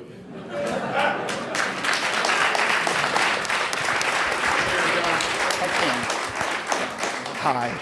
I'm so sorry about your family. Thank you for your service. Oh, no, my pleasure. Hey, let me clear up a couple things. Sorry. Let me clear up a couple things. First, as far as the troop levels go in both Iraq and in Afghanistan, excuse me, and in Syria, the reason for that is we're trying to put more forces on the ground so we can get this thing over with. And the only way we're going to get out of there is to get the government enough space and time so that they can get on their feet and get out. That's the only reason why we're doing it. Nobody wants to be there anymore. If you've ever been to the Middle East, it's not a fun place to be. Now, as far as Iraq goes, why did we go into Iraq? I was the ground operations officer for the Coalition Joint Task Force in Kuwait City in the 90s. And we were running Operation Southern Watch and trying to keep air superiority over Iraq. And we spent a lot of time in the air and on the ground making sure that the Iraqis didn't have any weapons of mass destruction and that they didn't have any anti-air weapon systems. So we ran a lot of sorties off of aircraft carriers and out of Saudi Arabia in order to make that happen. I can tell you, having been on the Kuwait border, looked over and seen the other side, and having visited with the Kuwaiti military and listened to the war atrocities that occurred during the occupation of Kuwait during Desert Shield, I can tell you that Kuwait was a very bad actor, and Saddam needed to go at some point. I think that the war was rushed. We didn't need to go when we needed it. It took our eyes off of Afghanistan, and that's probably why we're still there today. I'd also tell you that when we went into the sequestration in 2011, we lost $400 billion out of defense spending, and it created such a problem in trying to get soldiers, sailors, airmen, and Marines trained and get them into theater that it created even more problems. So the reason why we see a $716 billion defense budget this year is because at the beginning of 2007, like in January, 1 out of every 4 F/A-18s in the Navy and the Marine Corps could fly. Everything else was on the ground. And we were actually taking parts out of the downed aircraft in order to keep the one going. So that's the reason why we're spending all that money today, because we've got to rebuild and we've got to get ready, because who knows where the next war is going to be. I can promise you that it's not going to be it's not going to be Iran, it's not going to be North Korea. The issues are too great. It's just, there's no good military solution in either one of those. I've seen the war plans on Iraq. I can tell you it's long, it's brutal, and it's no place that we want to go. So, as everyone has said here, on repeated occasions, diplomacy is always the best answer. The reason why when we talk about military forces, I firmly believe in forward presence. I spent 2.5 years floating in the Mediterranean as part of the 22nd Marine Expeditionary Unit. So during that time, we hit every major country along the Mediterranean coast, and then also I had the chance to go down. We had 2 civil wars in Liberia and Central Africa, and I evacuated the American Embassy out of Central African Republic and out of Monrovia, Liberia. So it's the only reason why that happens is when you have Marines, sailors, airmen forward deployed and able to help when need be. We ended up getting 190 Americans out of Central Africa. Who the heck knew that there was 190 Americans in Central Africa? But most of them were Job Corps folks, and I'm sorry, not Job Corps. AmeriCorps and Peace Corps. Excuse me. Thank you. you would never think that a Peace Corps guy would be so happy to see a Marine in his entire life, but they were just ecstatic. So we have to have people forward. That costs money. I realize that, but it helps us. Some of the best ambassadors we have in this country are the young soldiers and sailors that are out there forward deployed. They are the ones that can really make a change for the country. Thank you. Thanks. Thank you. Okay, next question, please. Oh, I'm sorry. Go ahead. Thank you for your question. So I agree with many of my colleagues up here that the best way to avoid war is to prevent war through diplomatic and economic means. I agree with that. And in addition, I would say we have to prevent war by looking at the threats that are currently in play and have a strategy on how to counter them. Many people in this room are aware that dozens by now of our federal agencies have been hacked. Last year, 100 different nuclear and power systems were hacked by the Russians. Many of our national grid systems are vulnerable. And if you think about large-scale infrastructure projects, including water, these are also plants that have been hacked. The next war could very well be on American soil, and we've done nothing to prevent the vulnerabilities that are currently being exploited by hostile foreign powers. When you combine that with the saber rattling that's happening with North Korea, where yes, we don't have the right leadership in place. Oh, and by the way, we have no leaders in the State Department. There is no diplomacy to be done when the agents of diplomacy are non-existent. There is a vacuum of leadership. When we look at North Korea, I want to be really clear. They are dealing with economic sanctions, famine, and a hostile dictatorship. They are looking for a way to sell their weapons to the world. What they're doing by demonstrating with their nuclear weapons and their ICBM potential, or intercontinental ballistic missile potential, is that they are now a formidable nuclear power that can arm rogue states and hostile actors. That's their whole strategy. And by giving them a stage, a platform, offering a summit with North Korea, Trump is actually validating this and putting them up on stage as the best supplier to the world's conflicts for nuclear arms. They've already sold chemical weapons to Syria. So we know these things are happening, and we're taking the wrong approach. When it comes to North Korea, we should work through and with China to prevent this. We should, of course, have an ambassador, and we should work with our allies who know the region, Japan, Korea, and many others with whom we've had decades-long alliances.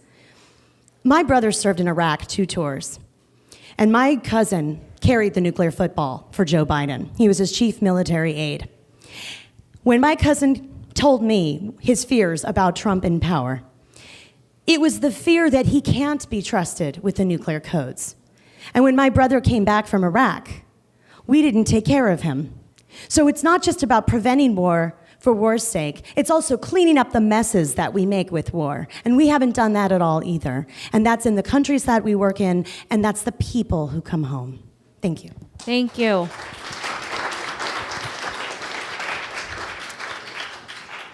Paul Martin, have you said something? Well, you're a progressive Republican. I would like to hear your opinion too. Hello?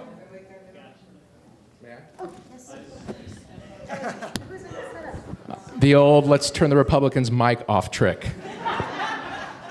Yeah, I just want to say quickly that propaganda is a form of warfare. It's actually a really old form of warfare. It's been used for centuries. The Russians have utilized propaganda for a very long time. So what we just experienced in 2016 was not anything new. In fact, some of the wars that Russia endeavored in, Crimea, for example, started because Russia threw propaganda into the country, into the opposing factions there, and then went in militarily to solve the problem. Putin obviously worked for the KGB. He knows exactly what he's doing. And having, again, just been in New York at Putin conference and having heard from the world's leading experts on these issues and having meetings with some of them, there is no possible way to overestimate the threat that is happening right now in this nation. Because what does war mean? War just means to weaken, right? And what Russia is doing is incredibly deliberate, but not only deliberate. During the Cuban Missile Crisis, we could see the missiles, right? We knew there were missiles there. You saw 13 Days, maybe, the film. Of course, we can't see cyber attacks, and Rachel knows a lot about these things. And so we all are in agreement that Russia hacked the elections, but what's scary is we have a commander-in-chief that is doing nothing, and has said nothing, as Dan Coates said, to deploy our agencies to even fight it. And what I would say to you, how many of you have a Republican brother, sister, child, mother, father, uncle, something, right? What we need to do, because ultimately all these issues that we're talking about are great and important, but, the problem in our country isn't the issues. The problem in our country, the problems are solved relating with each other, right? The issues are the issues, they're important. But what happens when we go home and we interact with the person on the other side is to a large extent how problems are solved in this nation, in community, right? And so I would just say we have to find a way to have civil dialogue with those on the other side. It's easy to go on Facebook, it's easy to go on Twitter, I'm guilty of it myself. But we have to be able to interact with our political opponents. That is the only way we're going to solve. I mean, we could only do so much up here, but at the end of the day, every one of you Democrats are friends with multiple Republicans, and we have to find a way with the enemy to engage to solve these problems. Thanks. Thank you. So we're running out of time, so I'm going to allow one more question, and then you will all have a chance to have closing statements. Next question, please. Hi, my name's Rick Huffman. I'm a local Costa Mesa resident, and I'm active in civic affairs in the city. And I've met Mr. Siddiqui and Mr. Ruda at our local city council meeting, in fact. And so I want to change the subject a little bit. Could you talk about local 48th issues a little bit? I know the national issues are important, and as a 70-year-old voter, of course, I'm assuming you're going to support Medicare, Social Security, and Medicare for all, maybe health care for all. But anyway, single-payer health care. But anyway, on the local issues, maybe something like the homeless issue in Orange County. Maybe your thoughts, a few of you, on that. And can I request that you start with Harry Ruda, because I met him and I'd like, and I know he's okay. local. Go Thank ahead. you. And then everybody else can talk about it.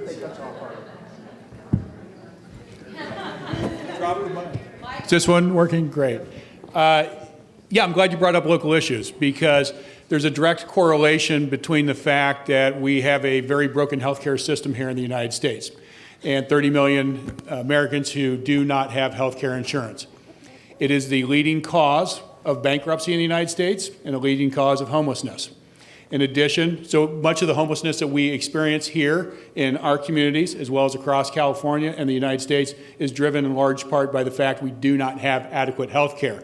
In addition, sober homes are tied to this same issue. And we have, I think in Costa Mesa, somewhere around, Katrina will probably correct me if I get it wrong, but I know it's around 150 sober homes just in Costa Mesa. More than that, I'm getting a thumbs up. And listen, sober homes do play a very important part in our community in helping those that have addictions overcome those addictions, get back into society, and be good citizens again in society. However, under the ACA, the rules are being abused, and we have, for lack of a better term, fly-by-night sober homes that are attracting people to this area, taking 6 months of benefits from them, and not providing the benefits they need, the help they need to allow them to get back into the community, get back on their feet. And at the end of 6 months, they just end up on the street. Homelessness is a huge issue, and it's an important issue to me and my wife. My wife and I in our early 20s, my wife was very moved by an article in the New Yorker magazine about the plight of homeless families.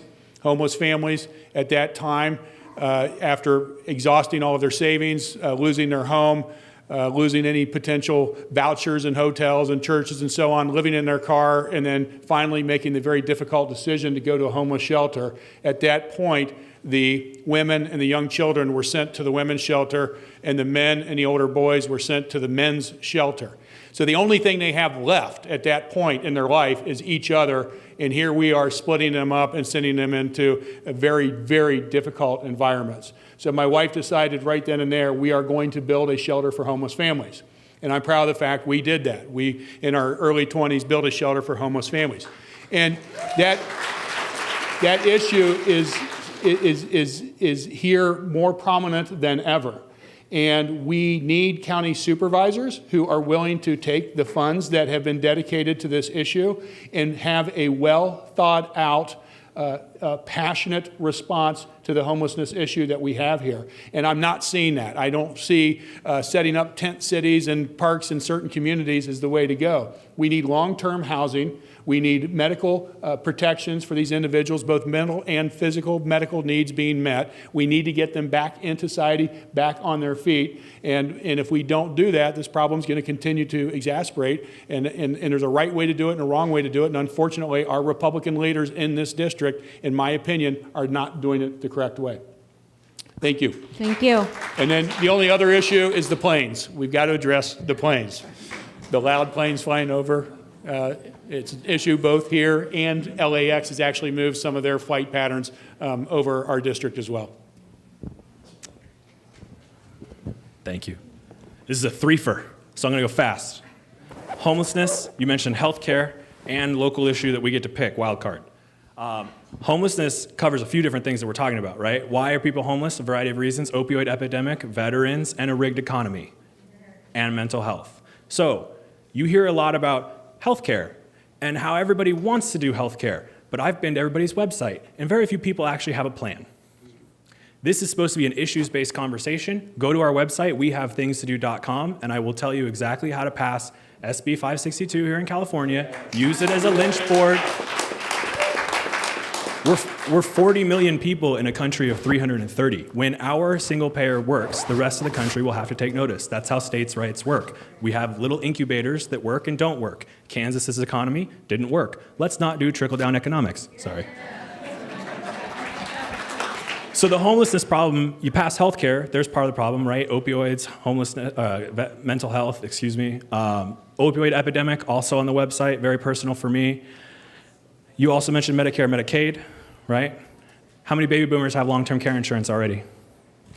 All right, good, you're the only ones that are gonna get it.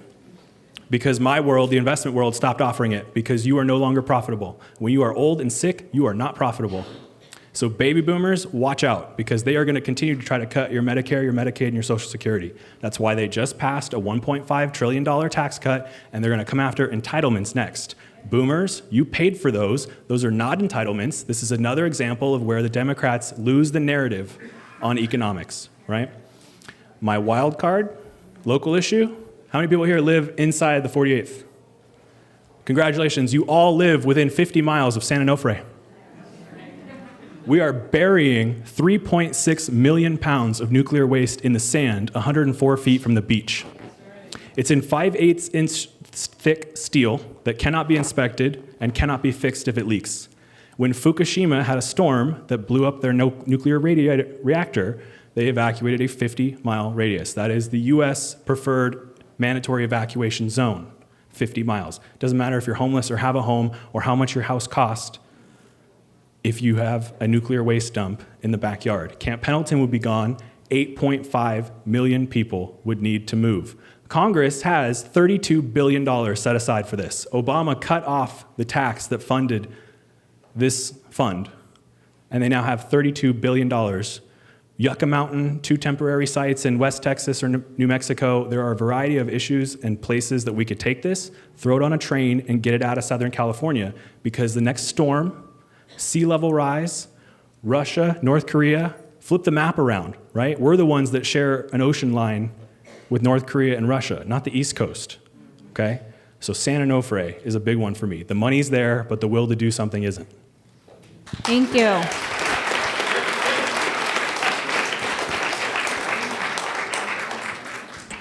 Okay, Certainly, I am a Medicare for all. First and foremost, healthcare it's a right. It's not a privilege. We've got to make sure that comes down from the state to our district, from the Congress to our district. Homelessness is just a rampant problem, as we all know. We have to face the reality here that we are growing by 200,000 homes per year, and we are 3.4 million homes behind.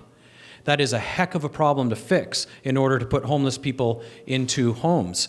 So that ends up being a local council issue. So as a congressman, I have learnt that we need to be standing beside local council members. We need to be standing beside mayors in order to help them get these measures passed because they are local issues. It's the not in my backyard type of mentality that we can't be tolerating. We have to find these solutions and educate individuals of their severity. I took my little 8-year-old boy to Tent City, and he didn't know what we were doing on that Saturday, but we just showed up, my wife and I, and we walked through there. And, within a week, I was, working very, very closely with the Coalition to End Homelessness, endorsed thereafter. I was just invited on to the Leadership Council of the United Way, working there. Was at a homemade event last night or the night before. And I'm learning a lot about homelessness. And yes, it has a lot to do with sober living centers, and that's in my wheelhouse.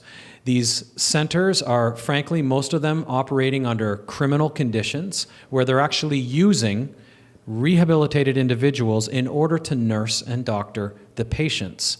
Then after the insurance is out, they're dumping it. I'm investigating a legal method of tying that to human trafficking.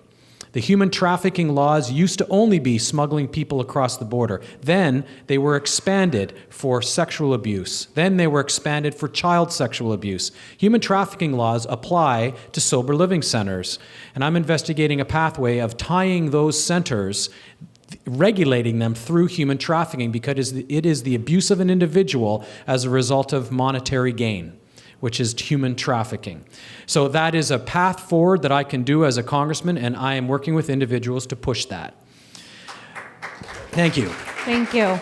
And then one thing that we can do in Congress on the environment that affects the 48th is restore the federal restrictions on offshore oil rigs that was lifted and voted for by Rohrabacher.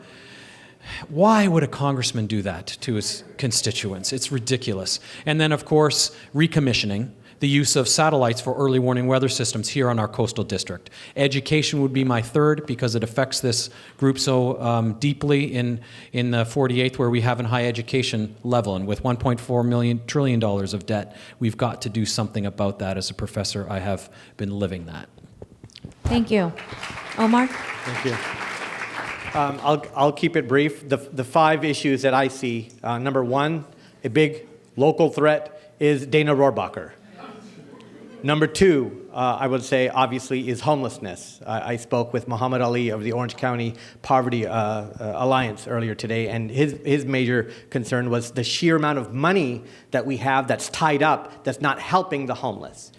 Number 3, offshore oil drilling and environmental protection.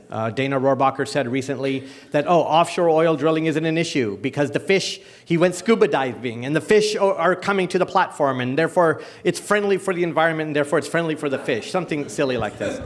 Another major issue, which is affecting all of our teachers and students every day who cannot focus on what tomorrow is going to be. Teachers like Shayna Lathas, who's running for Huntington Beach City Council, by the way.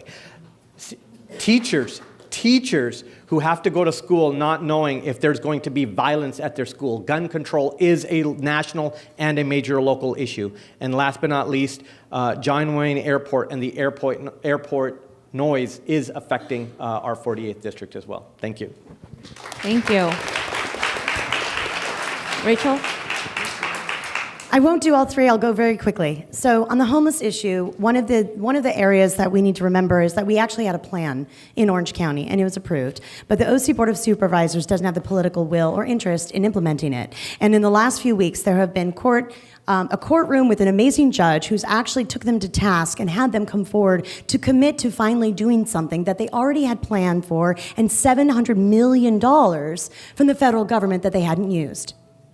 So that's an easy answer. Use the money that you've already been allocated, follow the plan that's already been mapped out, and that is actually a very sound plan. And by the way, now we're finally breaking ground on our first mental health institution to address issues that include homelessness. But if you really want to get at what creates homelessness, you have to look at the root causes, which I agree, addiction, mental health, veterans who have not been taken care of by this country, and domestic abuse. Domestic abuse is also a big cause of homelessness. And right now, the answer to that is to further criminalize the homeless by arresting them from these encampments. And this is not a criminal issue. This is a social issue. So when we're putting homeless people into hospitals and into jails, we're only exacerbating the problem. What they need is care and treatment, and we're not addressing the root cause. Affordability is another issue. There was a study that was done that showed that every 5% increase in the housing cost here creates 1,000 more homeless people. I'm sure we all know that our housing has gone up by about 5% or more, at least. So again, affordable housing units and their availability are super important. Thank you. I do want to just touch on San Onofre because this is also something that is complicated, but because it's a federal jurisdiction issue, this is the right group of people to be asking about it. One of my friends was the lead nuclear engineer in Fukushima and was sent in after the crisis. He's alive, everything's fine. But I asked him about San Onofre.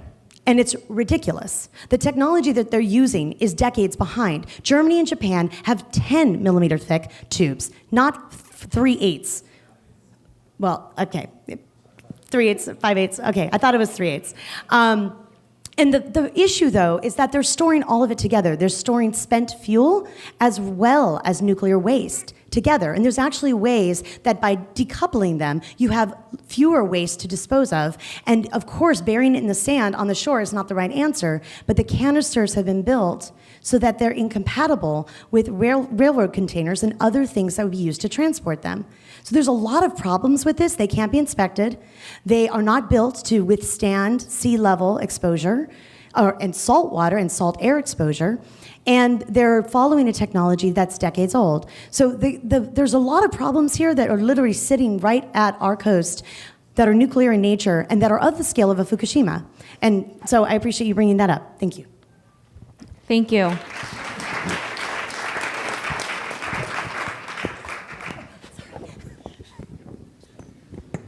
So I'll echo everyone's comments and then just add one. Anyone who says that they're going to advocate for a $15 minimum wage is missing the point for this district. $15 as a minimum wage isn't going to cut it. I don't know where you're living, but it's not going to cut it. To rent a one-bedroom apartment in Orange County, you have to make $24 an hour. So we can make it $20 an hour. It's still not going to matter. The fact of the matter is we have 25% of the children in this district living in a family that is below the poverty line. That's not okay for us. Because what that leads to is that leads to financial stress at home, which trickles down to the child, which then filters down to depression, anxiety, fear, just uneasiness in the classroom. It goes all the way through our communities. What we need to be doing is we need to have job training programs that actually make sense. Because right now, if you look at the federal job training programs, what they do is they point you to a website and show you all the 2- and 4-year degrees that you can go get full-time. How many of you that have a family to take care of are ready to quit your job, take on $100,000 of student loan debt, and go get retrained so that you can make $25,000 a year more? Doesn't make sense. We need to bring actual, practical, technological-driven, on-demand training to ensure that we can have people reach even higher than they are right now.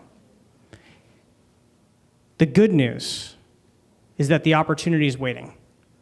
What we don't talk about enough is the fact out of 8 jobs that are posted in Orange County that are mid-skill level, So you're talking about project management, you're talking about basic high school plus certifications.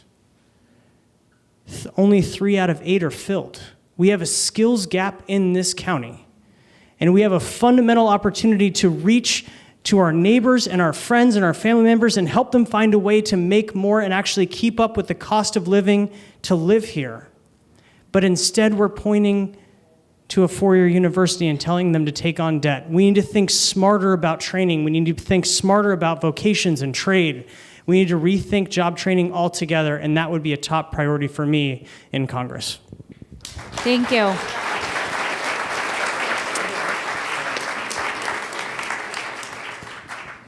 Okay, so now I just want to hear the final statements, and I would also like to know what is the one issue that you will aggressively tackle as a candidate if you were to win the seat? All right, those are synonymous. This is good. Closing thoughts are the economy is rigged. Okay, because it is. I work for an investment firm. We make money out of money. And I can tell you that the economy is designed for the people that do that, right? It's not designed for you. We're going to see a massive windfall with the baby boomers as they retire. And the millennials already have a massive windfall because we have seen stagnant wages for 30 years and we're saddled with debt. So what are we going to do to grow the economy? What are we going to do to help people with their debt? Because you hear a lot about the federal debt at $20 trillion. The private debt, those monthly bills that you get, your car insurance, right? Your car payment, your credit cards, your health insurance, your mortgage, $14 trillion in debt that we all owe. $14 trillion. 78% of Americans are living paycheck to paycheck. Median household income in this country is $60,000. Here in California, it's 70. How far does 70 grand get you in the 48th? We need people that are going to unrig the economy. If you're going to vote for establishment politicians with hundreds of thousands of dollars pre-selected by the party with favors owed to the people that gave them the hundreds of thousands of dollars, do not expect things to change. You can play team red, you can play team blue. I've been team blue my whole life. But this is not working. If we want to talk together, if we want to solve things, let's actually focus on some issues and stop playing the other guy. Have you seen the other guy? Look at the other guy. Have you seen the other guy? The other guy's horrible. All right, when your mortgage changes hands, how many people have started paying one bank and then your mortgage changes hands and you pay a different bank? When your mortgage changed hands, do you think it changed for the same value? Why did one company give it to another company? Why are you paying a different company, right? Most of the time, when your debt changes hands, it changes hands for less than what you owe, right? John Oliver did an amazing piece on this a couple seasons ago. Go to his website on the old interwebs there, HBO. They created a collections agency in Texas. They bought $15 million worth of healthcare debt from private citizens. Anybody know how much they spent? 60 grand. In this world, in my world, in the institutional investment space, we can buy debt for pennies on the dollar. It's your debt, and then we're going to come after you in collections. Not my company, but the apparatus as a whole, right? Why is this happening? Why are you still paying the full value of your loan or your mortgage when it's not being held at that amount by the companies that you're paying it to? So here's what we do. Day one legislation. Anytime your debt changes hands, your auto loan, your credit card, your mortgage, your healthcare debt, you get a notice in the mail telling you who to pay next. That already happens, right? All we're going to do is require by law that they tell you how much money changed hands and give you 90 days to match it. I went to law school for a couple years, took a year off, and never went back. So I got all the debt and none of the degree. So I've got about 120 grand in debt still, even though I have a good job, right, in Southern California. I could go into the Teachers Credit Union, thanks to my third-generation public school wife, and get a $30,000 loan at 4%, 5%. I'm currently paying 120 grand on 8%. It's federally capped at 8%. Thanks, Uncle Sam. What are interest rates right now? Why am I still paying 8%? 7.87, if we really want to be specific. Sending you a notice in the mail and giving you 90 days to buy your own debt back. There's no taxes. There's no subsidies. There's no spending. But no one has the political will to give you access to these kind of tricks and tools. They don't have the will. or they don't know, or they don't care. Because the powers that be are making money off you. That's all. Thank you very much.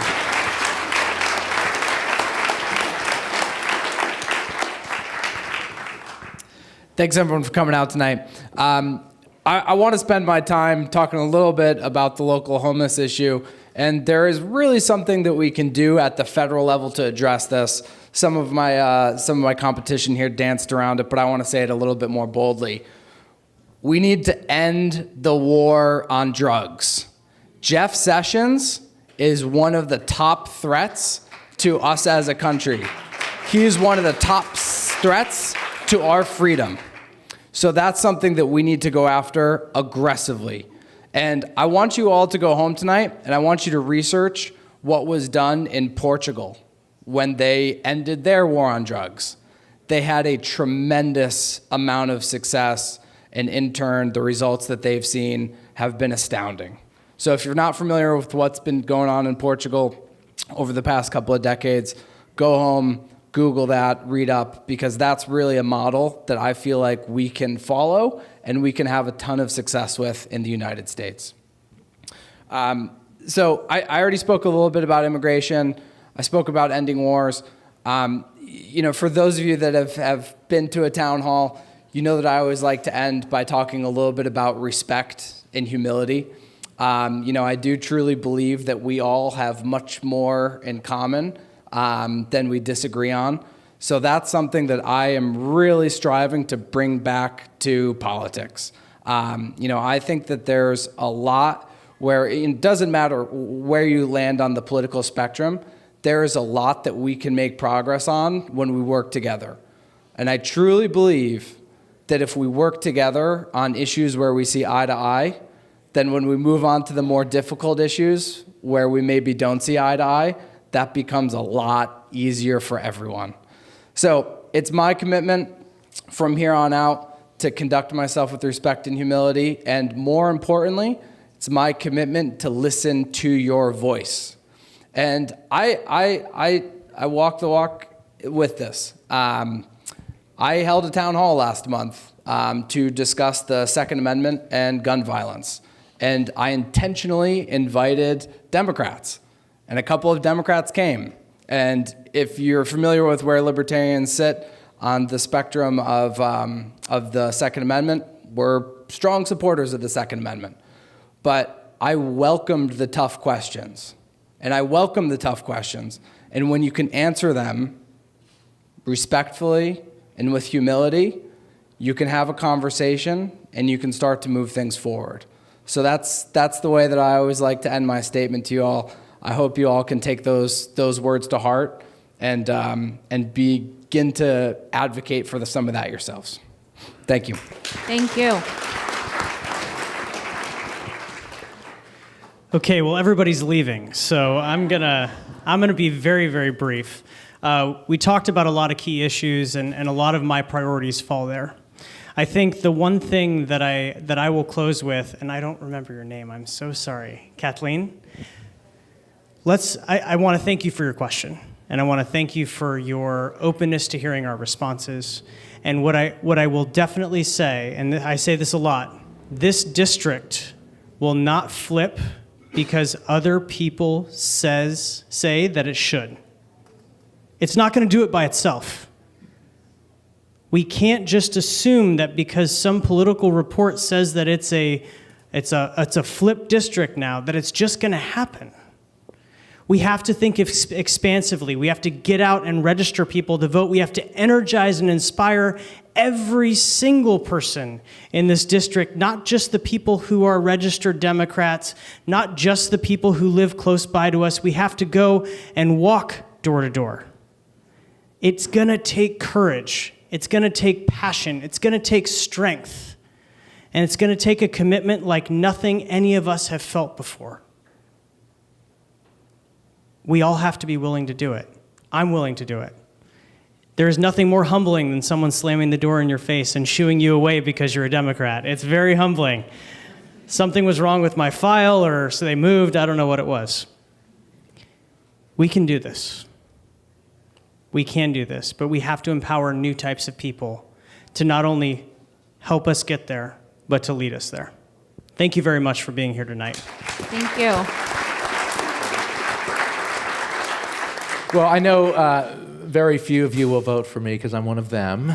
And I understand that. And I just want to say that I don't believe, one of the reasons I remain in the Republican Party is because in my core, I've spent most of my life working as a social entrepreneur. I've helped homeless agencies. I've worked for homeless agencies. I have videos on my website of me talking about DACA kids and how we should accept them. I have videos on my website talking about homelessness. I have videos on my website lambasting the Republicans for their NRA ties. I took the pledge, not accepting any money. And so what I want to do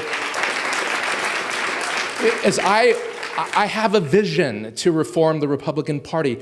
One party should not have a monopoly on issues of human rights and civil rights and social justice, even if it's just good PR that the Democrats have, and we know it's more than that. Issues of human dignity should not be the domain of one party. And I'm concerned that it has gone that way. And I'm concerned that people like Donald Trump and Dana Rohrabacher have brought it about. So I'm the raging centrist Republican in this race. And every one of you in this district probably have 5, 10, 20 Republican friends. And they're not going to vote as Democrats. So you can help me. Have them visit my website. I'm strong on national defense. They're going to like that. It's the first thing on my issues page. But I'm serious. Every one of you know Republicans. Scott Baugh and Dana Rohrabacher are not my style of Republicans, but I'm someone that I think all of you could respect. Tell your friends about me. I'd appreciate it. Thank you. Well, thank you all so very much for coming out tonight. It's honestly the fuel for everyone up here. I know it. I think it's really important that you know what you get with me. I grew up on a farm in very poor conditions, okay? Grow your own food kind of poor conditions. I spent half of my childhood with a single mom. I'm one of 6 kids. I went to university because the government helped me go to university. I went to England to further my education because the government paid for that. I took a professorship for 15 years and you all paid for my salary. I'm one of 6 kids, and me and one other individual made money in our family, and we support the rest of our family. So I want you to know that about me and what you get with me. I came from that. I came through a union family with 2 brothers that started swinging hammers at 17. One joined a union and one didn't, and guess who's got the pension and the good health and the white hat and doing great in his late 50s, and guess who's got brachial plexus injuries and is still swinging a hammer at 59 with no pension, and I'm supporting that individual. So I know where I've come from, and this is what I've done. I'm on a board that fixes children's faces with reconstructive surgery. The same place fixes people's faces for reconstructive surgery for undocumented immigrants, and I'm okay with that. I think that's fantastic. My father and I started a clinic in Africa, and we've been running it for about 15 years. We started a university in Africa, and we've been running that for about a decade. I volunteered, and I am one of the lead scientists on the national mass tort for opiates. This is the largest mass tort in the world, because I see the trickle-down of this and where my talents can be used. So I have gathered experts from all over the world. I'm a neuroscientist. Opiates affect the brain. That's how the fit is there. And I can gather these individuals and bring them together to fight Big Pharma. I have never taken money from Big Pharma. I have fought Big Pharma my entire career. I have dedicated my life to very, very hard fights. I developed a treatment for spinal cord injury with my team that has now restored full arm movement to every one of the recipients of that treatment. We have developed a cancer treatment with a 72% survival rate. We have done rheumatoid arthritis and now ulcerative colitis. I am dedicated to helping people, and it's all I have ever done. And now I'm dedicating myself to run for Congress because I cannot stand what is happening to our country. I'm the one who will do it for the right reasons. I know there's other people up here that will too. I'm doing this for the right reasons. This is not a vanity play for me. Honestly, as a person, I'd much rather be in my home with the best friend in the world, which is my wife and my little 8-year-old Connor. But I'm stepping up to serve because I know I can win this thing. Hillary won this. My last thought before handing this microphone over, I want everyone to consider this.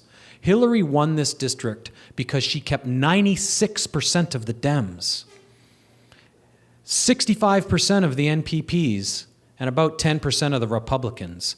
We cannot do this in many other ways or in any other way as Democrats. We've got to keep the Democratic base solid, and that's not what is happening. I can keep that solid, and I have never strayed from my democratic values in the slightest.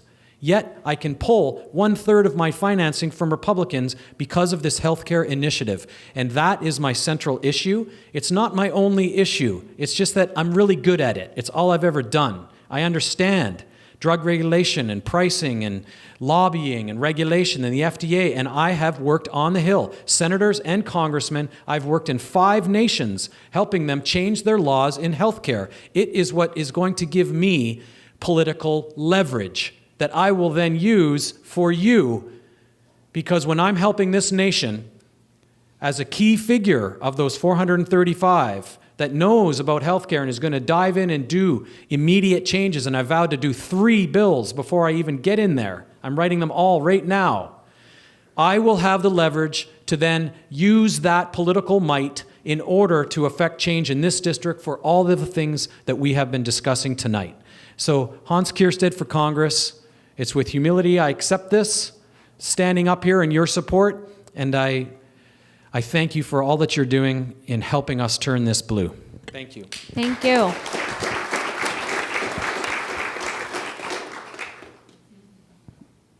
We are a very divided nation, and our nation's motto is E pluribus unum, which means out of many we are one. When you apply for a job or when you hire an employee, you look at one's resume, you look at their resume, and you see what they've done. You look at their experience, you look at their education. And I'm asking all of you, as the employers, to look at all of the resumes of the candidates. And I promise you, if you look at each of them objectively, you will find that I am the only candidate that has the experience, the education, to handle the job on day one. I have worked with presidents, I've worked with secretaries of state, I've worked with FBI Director Comey, I've worked with CIA Director Brennan. But I don't want you to vote for me just because of my experience. I want you to vote for me because I am a known problem solver and can handle the issues that will face our nation, that do face our nation. When you are in the ballot box, it's going to be you and that ballot. And you're going to be looking at all of those names. And I want you to remember the name Omar Siddiqui. Siddiqui means fighter for the truth. That's what it means, fighter for the truth. And that's ultimately everything that I do every day as an engineer, as a trial attorney. I'll close with a short story of my father and how I even am here before you. My father was an engineer at a very young age, born in British India in the 1930s.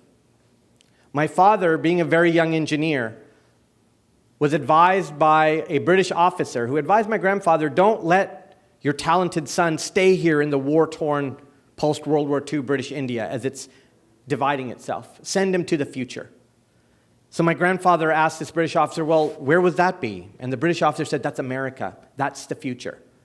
But of course, my grandparents didn't have the resources or the means to send Dad to America.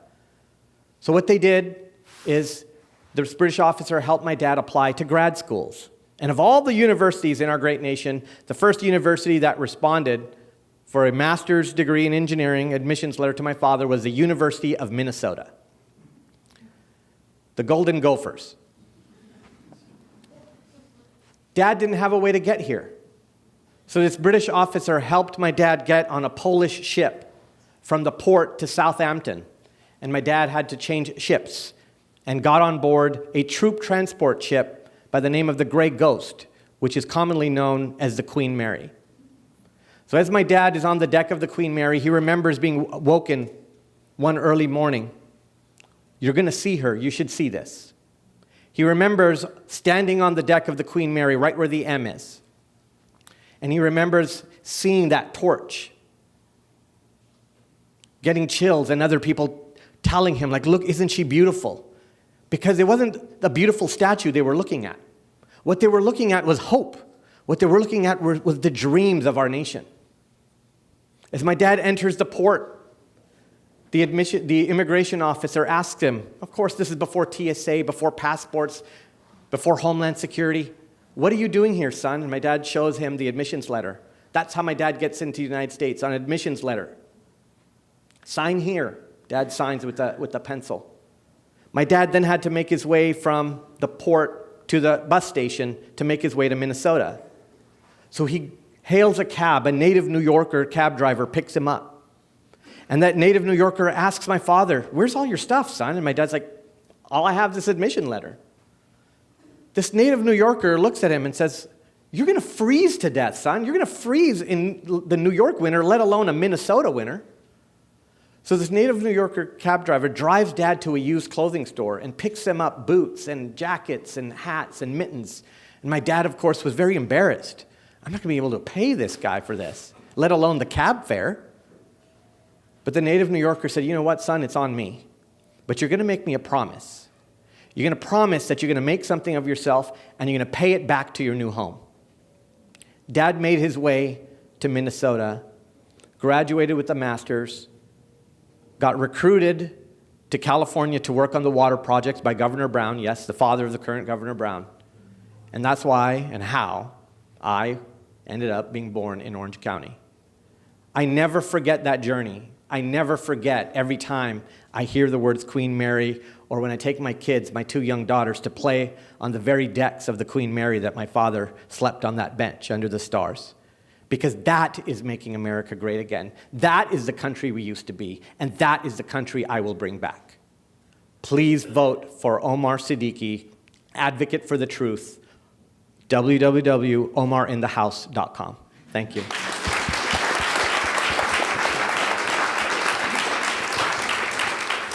Thank you, everybody, for coming. I think I'm getting used to this mic level thing. Hey, keep it higher. Okay. So, a little bit more about me. If you guys have seen the website, I was born in Indiana. My father was a 34-year Marine vet, served in Vietnam and in Desert Storm. I have, I've loved a gay man for my entire life, and I actually like his husband too, my brother. And I'm proud to say that I'll never take NRA money. I'd also say that on the issues related to our nation, or I should say our district, what I agree with, that we have to get the nuclear waste out of San Onofre. We can't have offshore oil well drilling, and we need to do something about the noise levels that are coming out of the airport. On Saturday afternoon, after all the parades were over, I was out knocking on doors, and I was on Ruby Street on Balboa Island. And I was in this lady's living room, and literally the windows were shaking as the aircraft were taking off. We've got to do something about it. We've got to change the flight paths, or at least randomize the flight paths so it's not every 30 seconds. So that'll be one of the key issues I take care of when I get to Congress. I hope that you consider at least going to the website and looking at what I have to say. I have a lifelong career of public service and business and corporate experience, and I hope that you'll consider my candidacy. Thank you. Thank you.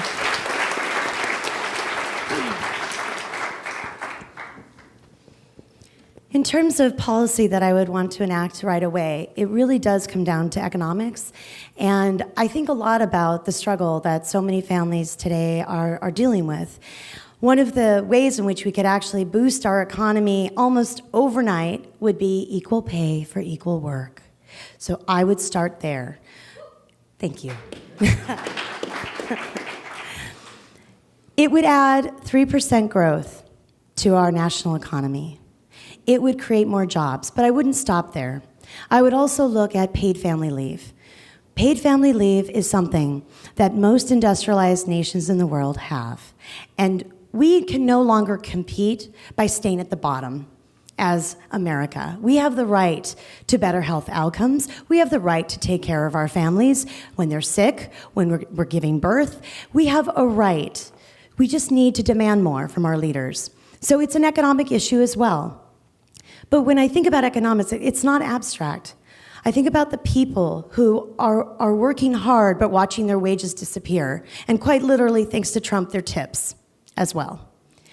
I look at how people are scared. They're one check away from a health crisis or losing their home because they can't pay their rent. I've been there. I also had a health crisis. I almost died.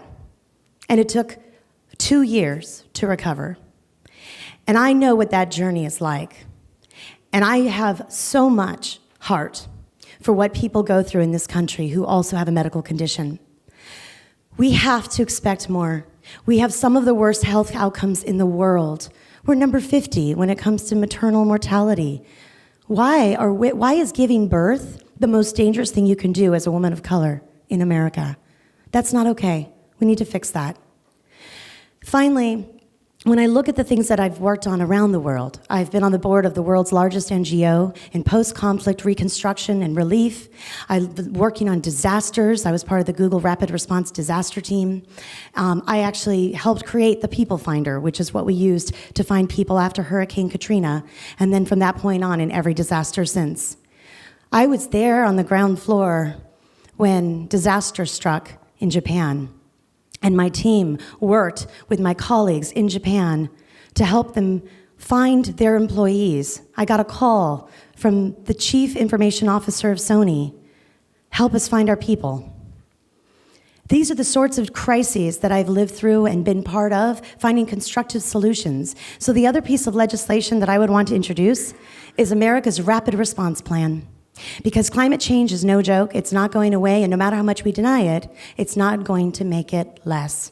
So what we should do is have rapid response teams in every locale, in coordination with FEMA, where we have pre-authorized budgets, we have disaster plans, they're rolled up to the federal government, and the federal government has a zero-friction policy on responding to any crisis, by the way, earthquakes and fires included. So I would say, in a time where there's increasing uncertainty, it's the job of the leaders of the country to provide a foundation of strength, the ability to respond quickly in times of crisis, and the ability to be trusted by the people they are supposed to represent. And we should demand more, and I would be honored to work alongside and with you in that capacity. Thank you.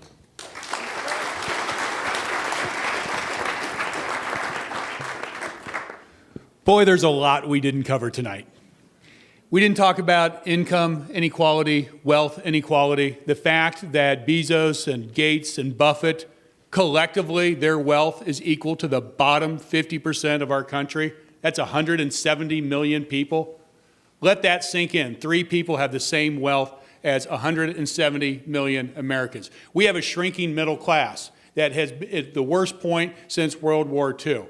We have to focus on creating jobs in our country. We have to focus on creating that through numerous opportunities, through infrastructure opportunities, which will help in the short term. In the long term, if you go on my website, you will see I'm calling for free college education for the bottom quartile of students in our country. Why? Because if we move those lower quartile students into college education or trade school opportunities, we know they're going to pay more taxes the next 40 years of their life in whole. It will more than pay for the program. It will stop the impact they have on social services, and it will raise every single business we have by having a greater spending economy. And it breaks the cycle of poverty. We haven't talked about social injustice, the fact that the United States represents 4.5% of the world's population, and we have 25% of its prisoners. And those 25% of the prisoners, 40% of them are blacks and Latinos. And we have a for-profit prison system that is nothing more than a process of moving people of color into prison for the benefit of these for-profit prison systems. This is social injustice that we haven't seen in our country in decades that we need to stand up and fight. We have right now the Trump administration and the alt-right in a full-fledged assault on our rights, whether it is immigrant rights, refugee rights, women's rights, LGBTQ rights, voter rights, worker rights, you name it.